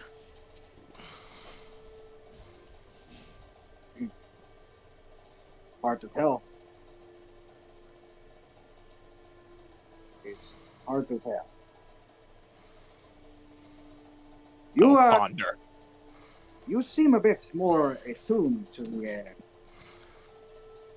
magic around here. Now that I've had my mind's back. Could it be that you have a connection to wild magic? I'll like dazzlingly throw out my hands. Yes, I was born in limbo. I am a product of its creation. Wild magic flows through my veins. Interesting. You know, the place from the river source, it was locked away long ago. Since there are some dangers from such raw magic. If you ever are done, could take a break from your dragon exploits, we could probably clear the way for you. Have you take a look there. We haven't sent any of our own down there in years. And we would like to know if there's anything about it. I digress. You've earned your rewards. You're free to take what you want from the treasury. It hasn't been opened or used in a long time. We don't really show. Allow us to show you the easy door.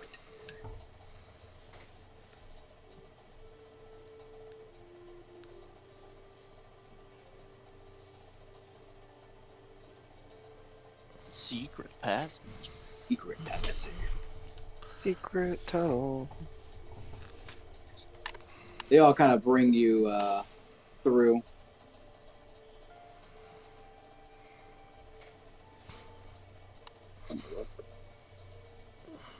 Sorry, your like ghost tokens are like, what the hell? Sorry. Roll 20 did something weird. I don't understand. Anyway, you're brought into this ornate stone room filled with piles of coin and various items. Go ahead and take whatever you want. It is yours. I take the dragon slayer from the altar and I hoist it high like Link. You pick up what appears to be a battering ram in the shape of a bat. It's heavy and I fall over. I see you have found our battering ram. With one slip of the magic word, it can fire a projectile. We kind of threw it in here because the halls are a little tight to be using something like that. But feel free to take. What else is there? What all we got? Zephyrin, you find amongst the coins a hat of wizardry. Oh my god. It allows you, with an Arcana check of 10, to randomly cast a wizard cantrip. Like, amazing. You also find a collapsible pole. Oh! Oh. I'll tackle you. Relinquish the 10-foot pole. Give me the bazooka. I'll throw it on. I'll throw it forcefully into you as its weight knocks you over. Alright, fair trade. You can use strength or dexterity to use it as a ranged weapon. And it can break open doors, and it has a range of about 40 feet. I feel like this was made for Arthur. It really is, yeah. Actually, it was made for the mystery box. But, Oh. anyway. You also find one more. This one is also pretty good. Not sure for the fighting purposes, but it is very good for various different things. It's the immovable rod. And you hold up. You speak a word, and it stays in place, unable to be moved on by nothing but the strongest of adversaries. To speak the word again, and it will move once more. Oh, that's so good too. I want that as well. But I got the 10-foot pole, so. But also in the room, there's about like most of it's in silver, but for the sake of easiness, it's 20 gold for each of you. About 80 gold in total. Alrighty. Donna, do you want the immovable rod? No one else is gonna take it, I guess. Well, if you didn't want it, I would relinquish my 20 gold to you and take the immovable rod. But if you do want it, I would just keep the gold. I don't really need it for anything. It does seem like something you'd probably find better use for.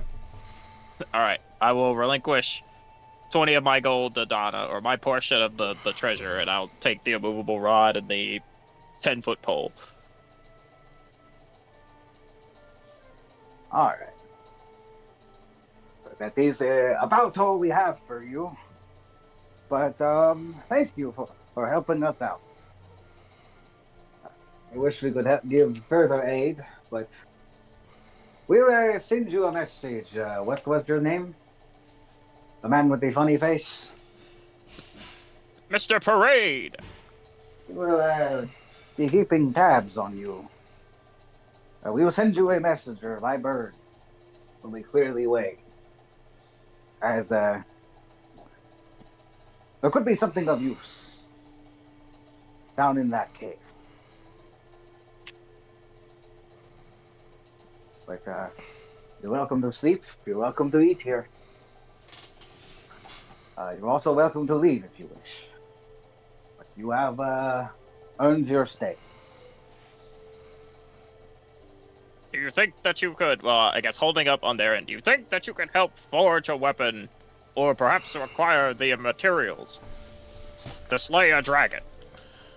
Oh, dragon. Well, to make such a thing, you would need a dragon thing. And to forge a weapon with it. It is a very rare poison. We haven't had that in this area for a long time. We don't travel far. But specialty weapons is not necessarily our thing. You would need both the resource and the place for it. Although I do think there's a burial ground for a dragon somewhere that died hundreds of years ago or so. Somewhere in the forest near area. I'm not a surveyor. Nodders. I think there was a man who was buried. I wish that's about all I could know of. The dragon never comes here anyway. Can't get inside the thick rock. I think our magic kind of wards it off.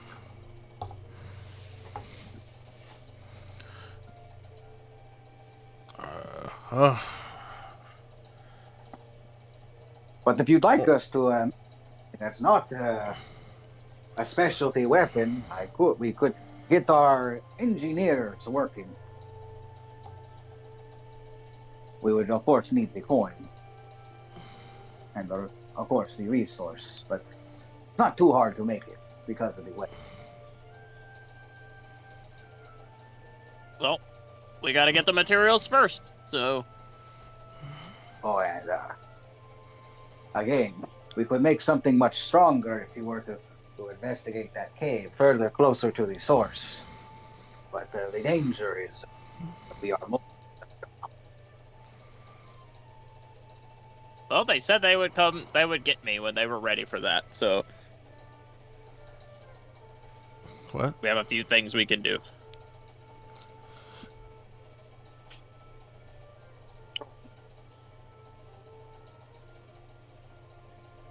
Alright. Alright, Scooby Gang. What are we doing? And once you're done here, I'm ending the session. I guess we'll find out what we're doing next time.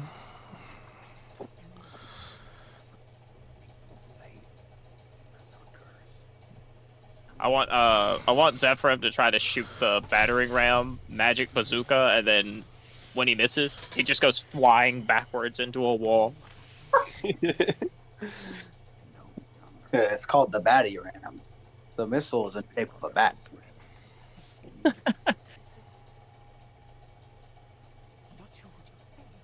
Yeah, it deals bludgeoning damage, 2d6. Wait, what did I put that? Oh, I forgot. One more thing. He kind of takes the necklace off around his neck. It's a good luck charm. And without spending too much time, he gives you a clockwork amulet. It gives it to who? Whoever accepts it, really. Well, what? Can I tell what it does if I take it? Yeah, it's a very... Make me an Arcana check. Someone make me an Arcana check. All right. I just hand it to Zephyr. Here. That's plus 7.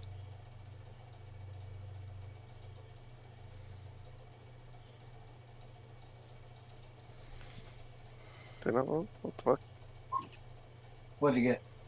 15. You identify it. You recognize it to be a clockwork amulet, and you understand its effects after a quick study and glance over. Once per day, when you make an ability check or attack roll, not save, you can replace the roll with a 10. I'll like whisper and just point to Arthur. Maybe that should go to the Fair Knight. He does not have a cannon right now. I think that's fair. He will probably still get the cannon. But I'll hold on to it to make me look badass. Just cosmetically wield it. Yeah. And then as soon as combat begins, like, here, Arthur. Yeah. You go into your fucking aesthetics. Just, alright, look at my cosmetic menu. Just, it's a vanity item. Like, A cannon I can't use and a hat I don't need. Pretty much. I mean, shoot, if you want to give Arthur the cannon, and so you keep for- the... You said it was well. No, I think he should get the amulet too. If I just get the hat, I'm okay with that. Don't worry. But for the dexterity, you said I have to use dexterity. It just uses my modifier with it. it's an Arcana check for the hat. No, for the battling ram. Oh yeah, it's like dexterity or strength. Well, it's definitely not gonna be using strength. So. I do go a +2 for dexterity at least. Oh, here we Do you go. have The question is though, do you have proficiency with it? No, it's a martial weapon. Oh god. It's a martial weapon. So No. it's just No, it's a battering ram. Anybody. okay. But if it does strike something, it does act as if it was hit with 20 strength. It, of course, does have to be manually reloaded. By a 2-man crew, like a mortar. Or just Arthur by himself. Honestly, Arthur could probably fucking But I yeah, can't wait to fail like 3 times with the battering ram against a door, and then fucking Mr. Braid unlocks it with his fucking key. Yeah, right. watch this shit. All right. I mean, I don't need the. I want the stupid stuff like the rods and things like that because I already can roll so many 20s to hit that I just don't need anything that gives me What is your a flat dexterity, 10. Arthur? Well, Arthur can use strength. Oh yeah, true. What is your strength? 60. Or- 16, so you get a +3. Plus proficiency. So Arthur probably shoots it at like a +5 or +6. Yeah, but yeah, it'll be cosmetic for me. You'll be using this. Cosmetic. Also, it is still a battering ram. So it can be used to break down doors and other things. And whatever you need a battering ram for. It weighs 12 pounds. It's very heavy. Anyway. It's like the worst kind of things that are heavy. It's not heavy at first, but as you hold it, it just starts to weigh more and more and more. It's like an immovable rod, but it just increases in weight every 10 seconds. Alright. Let's go ahead and wrap up. Damn. Arthur Eaton. Clockwork amulet. Batting ram.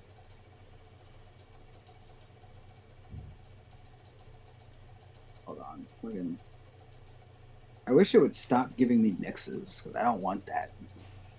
Or a rush down guy.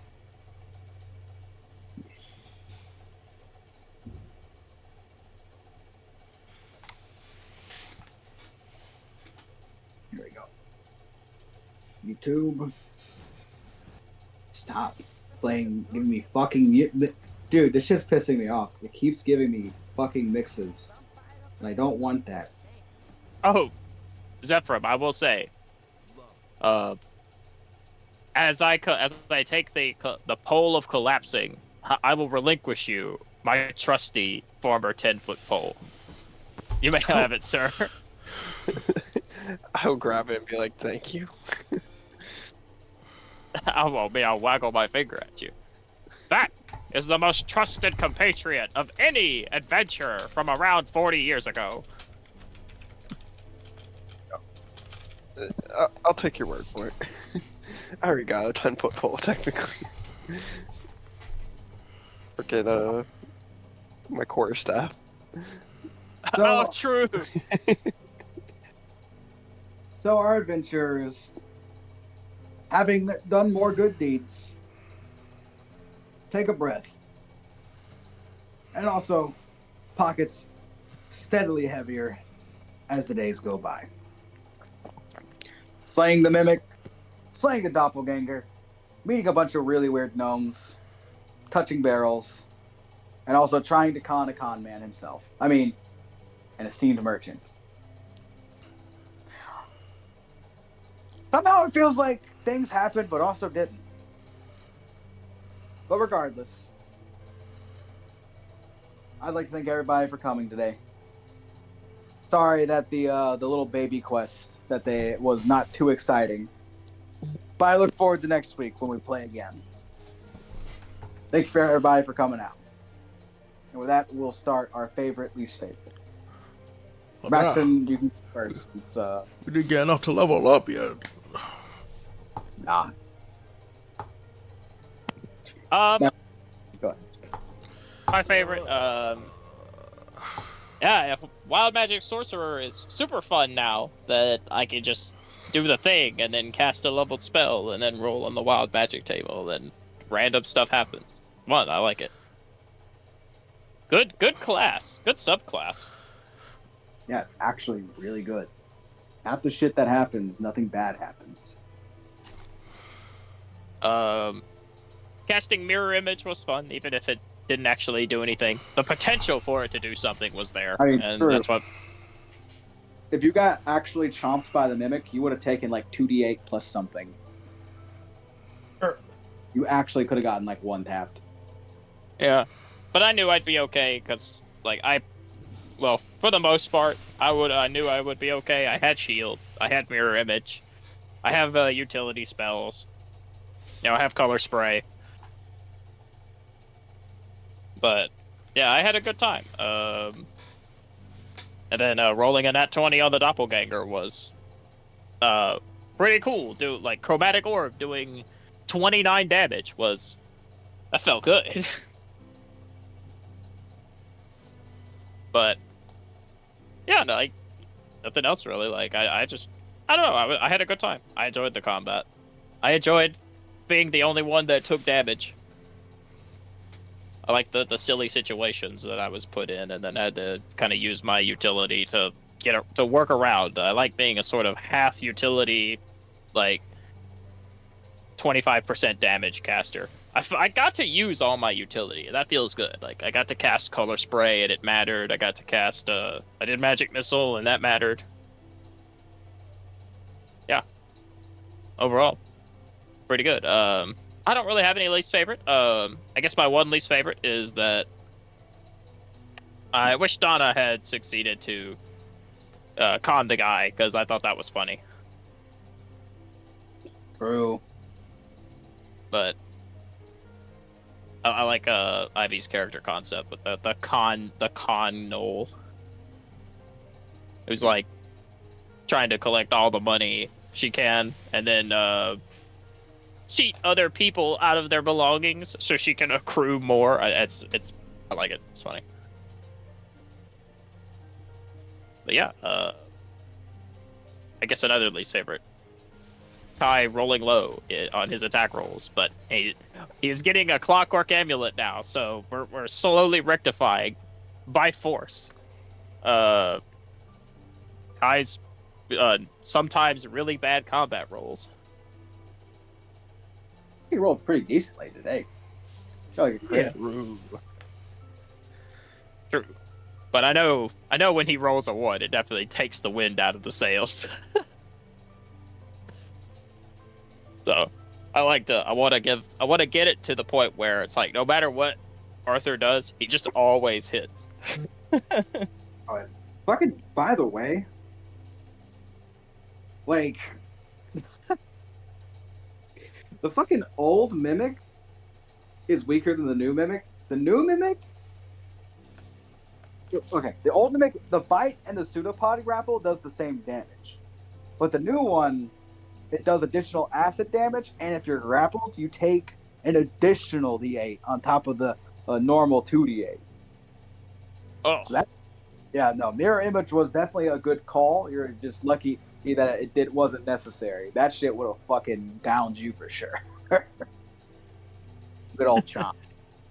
Especially for crit. That would have just been awful.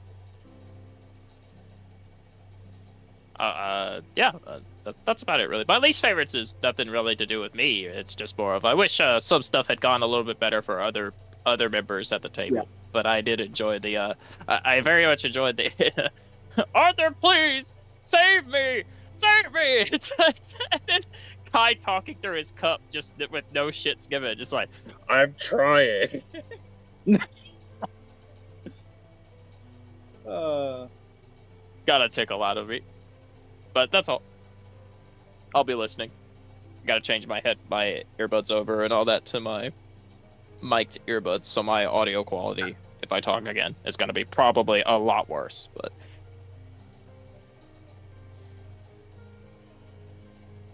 all good.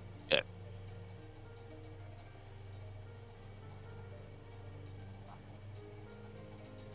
All right, the next person, Ivy.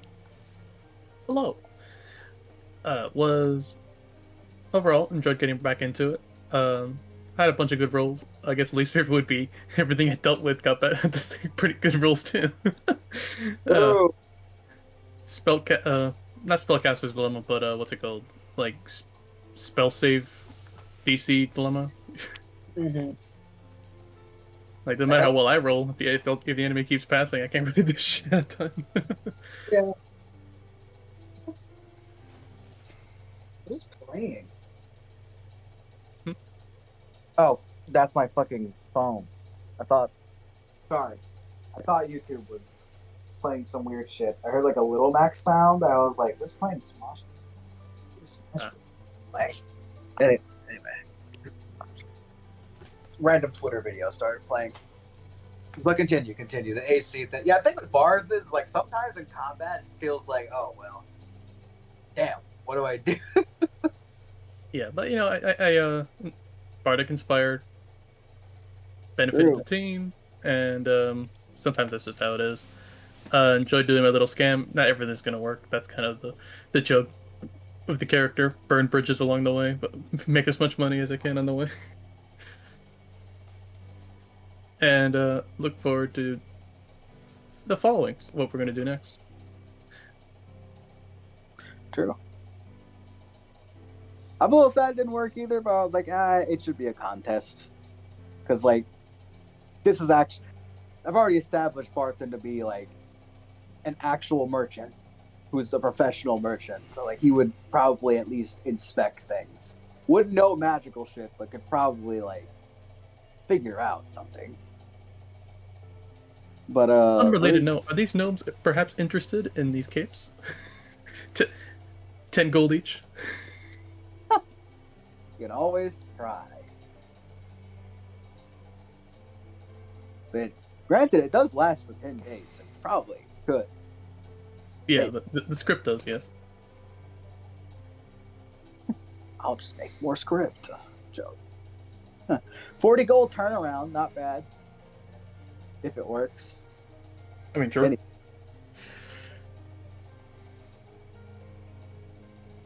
I think next time I'm going to make sure that there's something to spend your gold on. That's one of the things I need to do. Because otherwise, you guys are kind of just build up a lot of money soon. You already have a lot of money. True. But I will say, I gave you the option of potion store. Like, if you want to request potions, as long as they're not, it can't be a potion of haste. But like, because that's like a level spell. But level 1, level 2, other type of potions, resistance potions. Don't be afraid to ask. Damn, I can't believe they turned haste into a potion. I mean, it's like a level 3 spell. So I can't just. Oh, I meant the character. Oh, it's a fucking character. I mean, granted, you hit level 5, you can cast haste on somebody if you want. Put that shit on Arthur. That'll fucking go through. That was honestly the plan. I was like, oh, get a potion. I was gonna go give it to Arthur and watch him like clap somebody instantly. True. Anyway. Anything else, Ivy? That is about it. I guess a favorite would be the panic over the Mimic.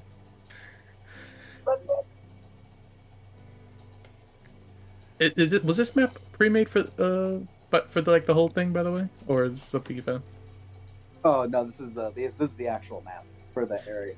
Okay, then I will critique it as like them, not you. It's just like it feels very like, I don't know, tight in spaces, but also too big for what the scenario is. Yeah. Okay. Like I like the fact that the hallways are narrow, but why is it like the size of a fucking Narnia? Yeah, like there's 2 enemies in it, but there's like a whole thing in the bottom. Like there's the bottom. No, like, Ivy. There's one enemy. I added the doppelganger. Oh damn. Yeah. Because I was like, this place is too fucking big. Also, you're level 3, so I was like, I should probably do something. Yeah, the bottom right feels like, what's that little circle? What's the bottom? The bottom right. Oh, the circle wraparound to get up there. Just. Oh yeah, let me reveal the whole map. I may as well.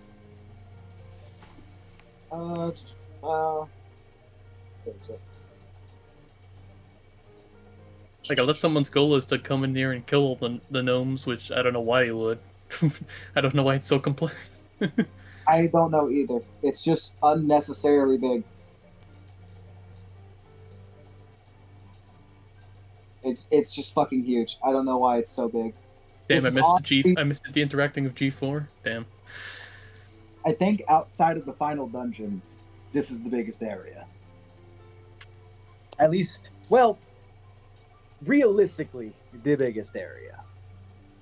Yeah, they could have been cut in half, honestly. If, I was thinking the same thing, but like, they had layouts and stuff, and like maybe I could have do it. Whatever. It's a whole thing. Hey, I mean, he could have teleported us into the waterfall. I guess that wild magic thing worked. Honestly, there's a few things I probably could have thought about doing. I probably could have just fucking lied and be like, "Oh, you rolled enough to get teleported." Whoa! But I was like, probably should have done it. Oh well. It is what it is. Hindsight's 2020. Oh, my character's showing level 2. Definitely level 3. Is your sheet just fucked? Is it the sheet on there? I know the sheet on here and the sheet I have open is level 2, so I think I've just fucked up somewhere. Yeah, probably. It's all good. Yeah. Probably to be fair, we leveled up to level 3 in the middle of the session last time. So that's probably something related to it. Yeah, I gotta figure out where that went. Anyway, the next person. Alright, cool. I don't know who's next on the list, but copy.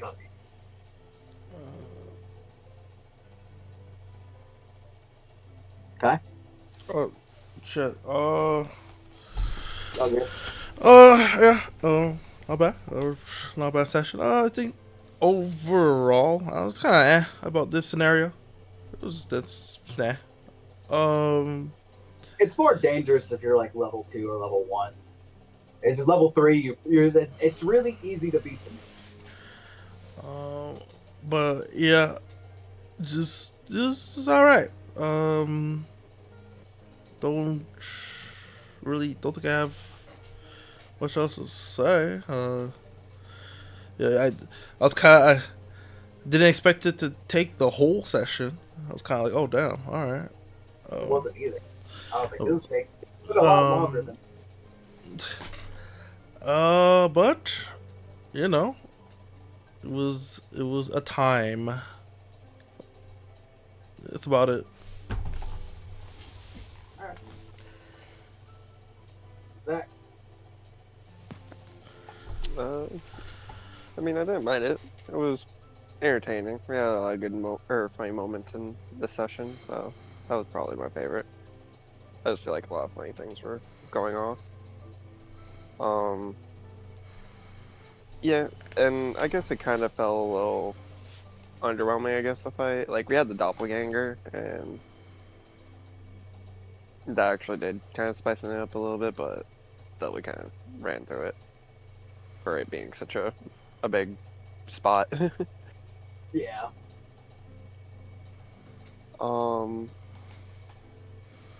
Favorite is, I guess I got bazooka. The quotes around I got bazooka. Question about the hat. So I can just do any wizard cantrip? I gotta look at this. Random. I don't know if Oh, it's it's a random. I gotta look at it. I remember know reading about it. It's not a good magic item, I'll tell you that. I was like, if I could just do any cantrip, I guess that's not horrible. It's like wizard cantrip. Keep in mind that you're not doing Eldritch Blast. Yeah. Hat of Wizardry. You can try to cast a cantrip you don't know. Must be a wizard spell, and you have to make a DC 10 Arcana. If you succeed, you cast it. If it fails, it does a spell you. So the spell you cast, and yeah, okay. So I'm just casting any wizard cantrip as long as I roll a 10 or higher. Yeah. I mean, are That you sounds cool. like your character's a wizard, right? Yeah, Okay. but at I'm gonna least throw it I'm out here that it would be kind of neat for a non-wizard to use it. That's true. I forgot the last little bit. It says once per long rest. Oh, okay. Yeah, there we go. Never mind. It's kind of trash.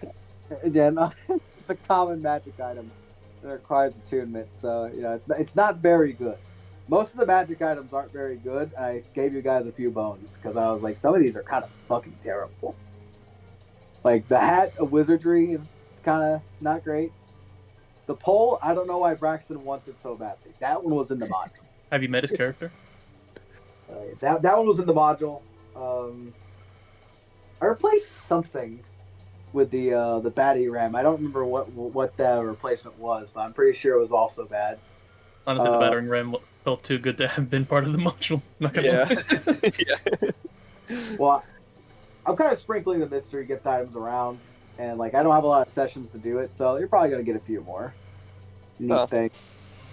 I like that. I'm glad that you spice that in. It'll be interesting to see how it gets used. I don't remember. I'm pretty sure I also just threw in the pole or the movable rod last minute because I was like, yeah, why not? It's just fucking trapping somebody by making them hold this rock. I mean, it's like one of those things where it's like, it is an uncommon magic item, so I probably shouldn't be giving it to you. But it's also like, yeah, it's kind of fun to use though, and also, not much happened because you guys kind of like handled the encounter. It was like one encounter. It's like, all right, yeah, I'll just give you the movable rod. At least then it'll feel like it was worth coming there. At least for that. We do be tying up people a lot, so Yeah. I'm sure we go good for like that. You got anything else, Zach? No. Guess I'm kind of sad that it wasn't. I didn't feel like there was a good lightning bolt moment, so. Oh, it'll come. Don't worry. The next quests are more challenging. This is like a level 2 ass quest. Level 1/level 2 ass quest. Favorites? Glad you got it done. I did enjoy what I did with the doppelganger. I really wanted to do more, but like my brain wasn't going because I think it was partially just because I was preparing for like all the other quests because I wanted to be sure like, hey, if you guys do it, it's all there. But I guess now I can kind of chill a little bit and like focus more on the quests more. Maybe if I want to add some more stuff, think about stuff like that more. I don't gotta worry about Melmengard anymore. I added the doppelganger and gave it magical abilities because I didn't think the fight with the mimic would be that interesting otherwise, because literally the mimic is a barrel and you fight it and it has like 50 something HP and then it dies and it had like 20 movement speed. I was like, wow, if I run that as is, you're going to raffle stomp it like you did the oozes. So, you know. So I gave a legendary action. I gave a lair action because I wanted to have the mimic be able to move. I wanted it to be dangerous. I wanted to be able to target people, and also give me the ability to like make the doppelganger actually threatening. But doppelganger did have multi attack. I gave it spells. I also have some other stuff going on in the background with future stuff, TM. But overall, I kind of wish it was a bit more exciting today, but it's okay. I think the next few quests will probably be a bit more step forward. Because this quest really is kind of like, there's a handful of quests in this campaign that are kind of just like, there. But off the beaten path. But I think next session will be better. I don't know what you guys are going to choose, which quest to do next, but you know. Yeah, sorry it wasn't too exciting. Oh, and one last little thing. You guys, I think, what does it say at fucking the damn Melmengard quest? Because it says something about reward. Oh, we level up. No, you didn't. Damn. Am I still blue? Where it's off after about an hour. You're not permanently blue. Let's see here. Yeah, here it is. If you bring back something useful and you don't want to keep it for yourselves, Arbin will pay you 50 gold for it. There you go. So if you want to give up a magic item, he'll pay you 50 as long as it's good. Let's give up the capability. Oh, odd. Well, I mean, maybe. He doesn't know what the fuck I grabbed. That's for next time. That's funny, though. Anyway, why is Arthur in the fucking rock over there? I also drew a little bit in the little storage area. Oh yeah, one of my least favorites. You guys didn't go inside the fucking barrel crabs. Like this little area over here, like all the way to the right. Do those two. You could have climbed inside and piloted them, Oh. but you got scared and you did. You're like, oh, let's not go in there. I mean, look at the. I told you that like they were open and you could climb inside, and they had like little levers and arms. And you guys are, Oh, dude, I thought they were gonna attack us. no. You I guys mean, you are, say no, but like you describe them so menacingly. well, they're weird looking. They're supposed to be weird. It's a fucking it's a fucking crab mech. Like, like, what do you want me to describe it as? I mean, I'm sure they're gnome sized. You wouldn't have been able to fit in. Well, medium-sized creatures can squeeze to fit inside. But basically, what you're intended to do is go inside the crab mech and like destroy the little thing the gnome is inside of while piloting the mech, and you'd be doing that shit. Also, the gnome was technically supposed to be like an initiative encounter, and I was like, kind of dumb if you run it that way, because it would just be like a game of kiting, and then it would take like 10 minutes, or I would just pass.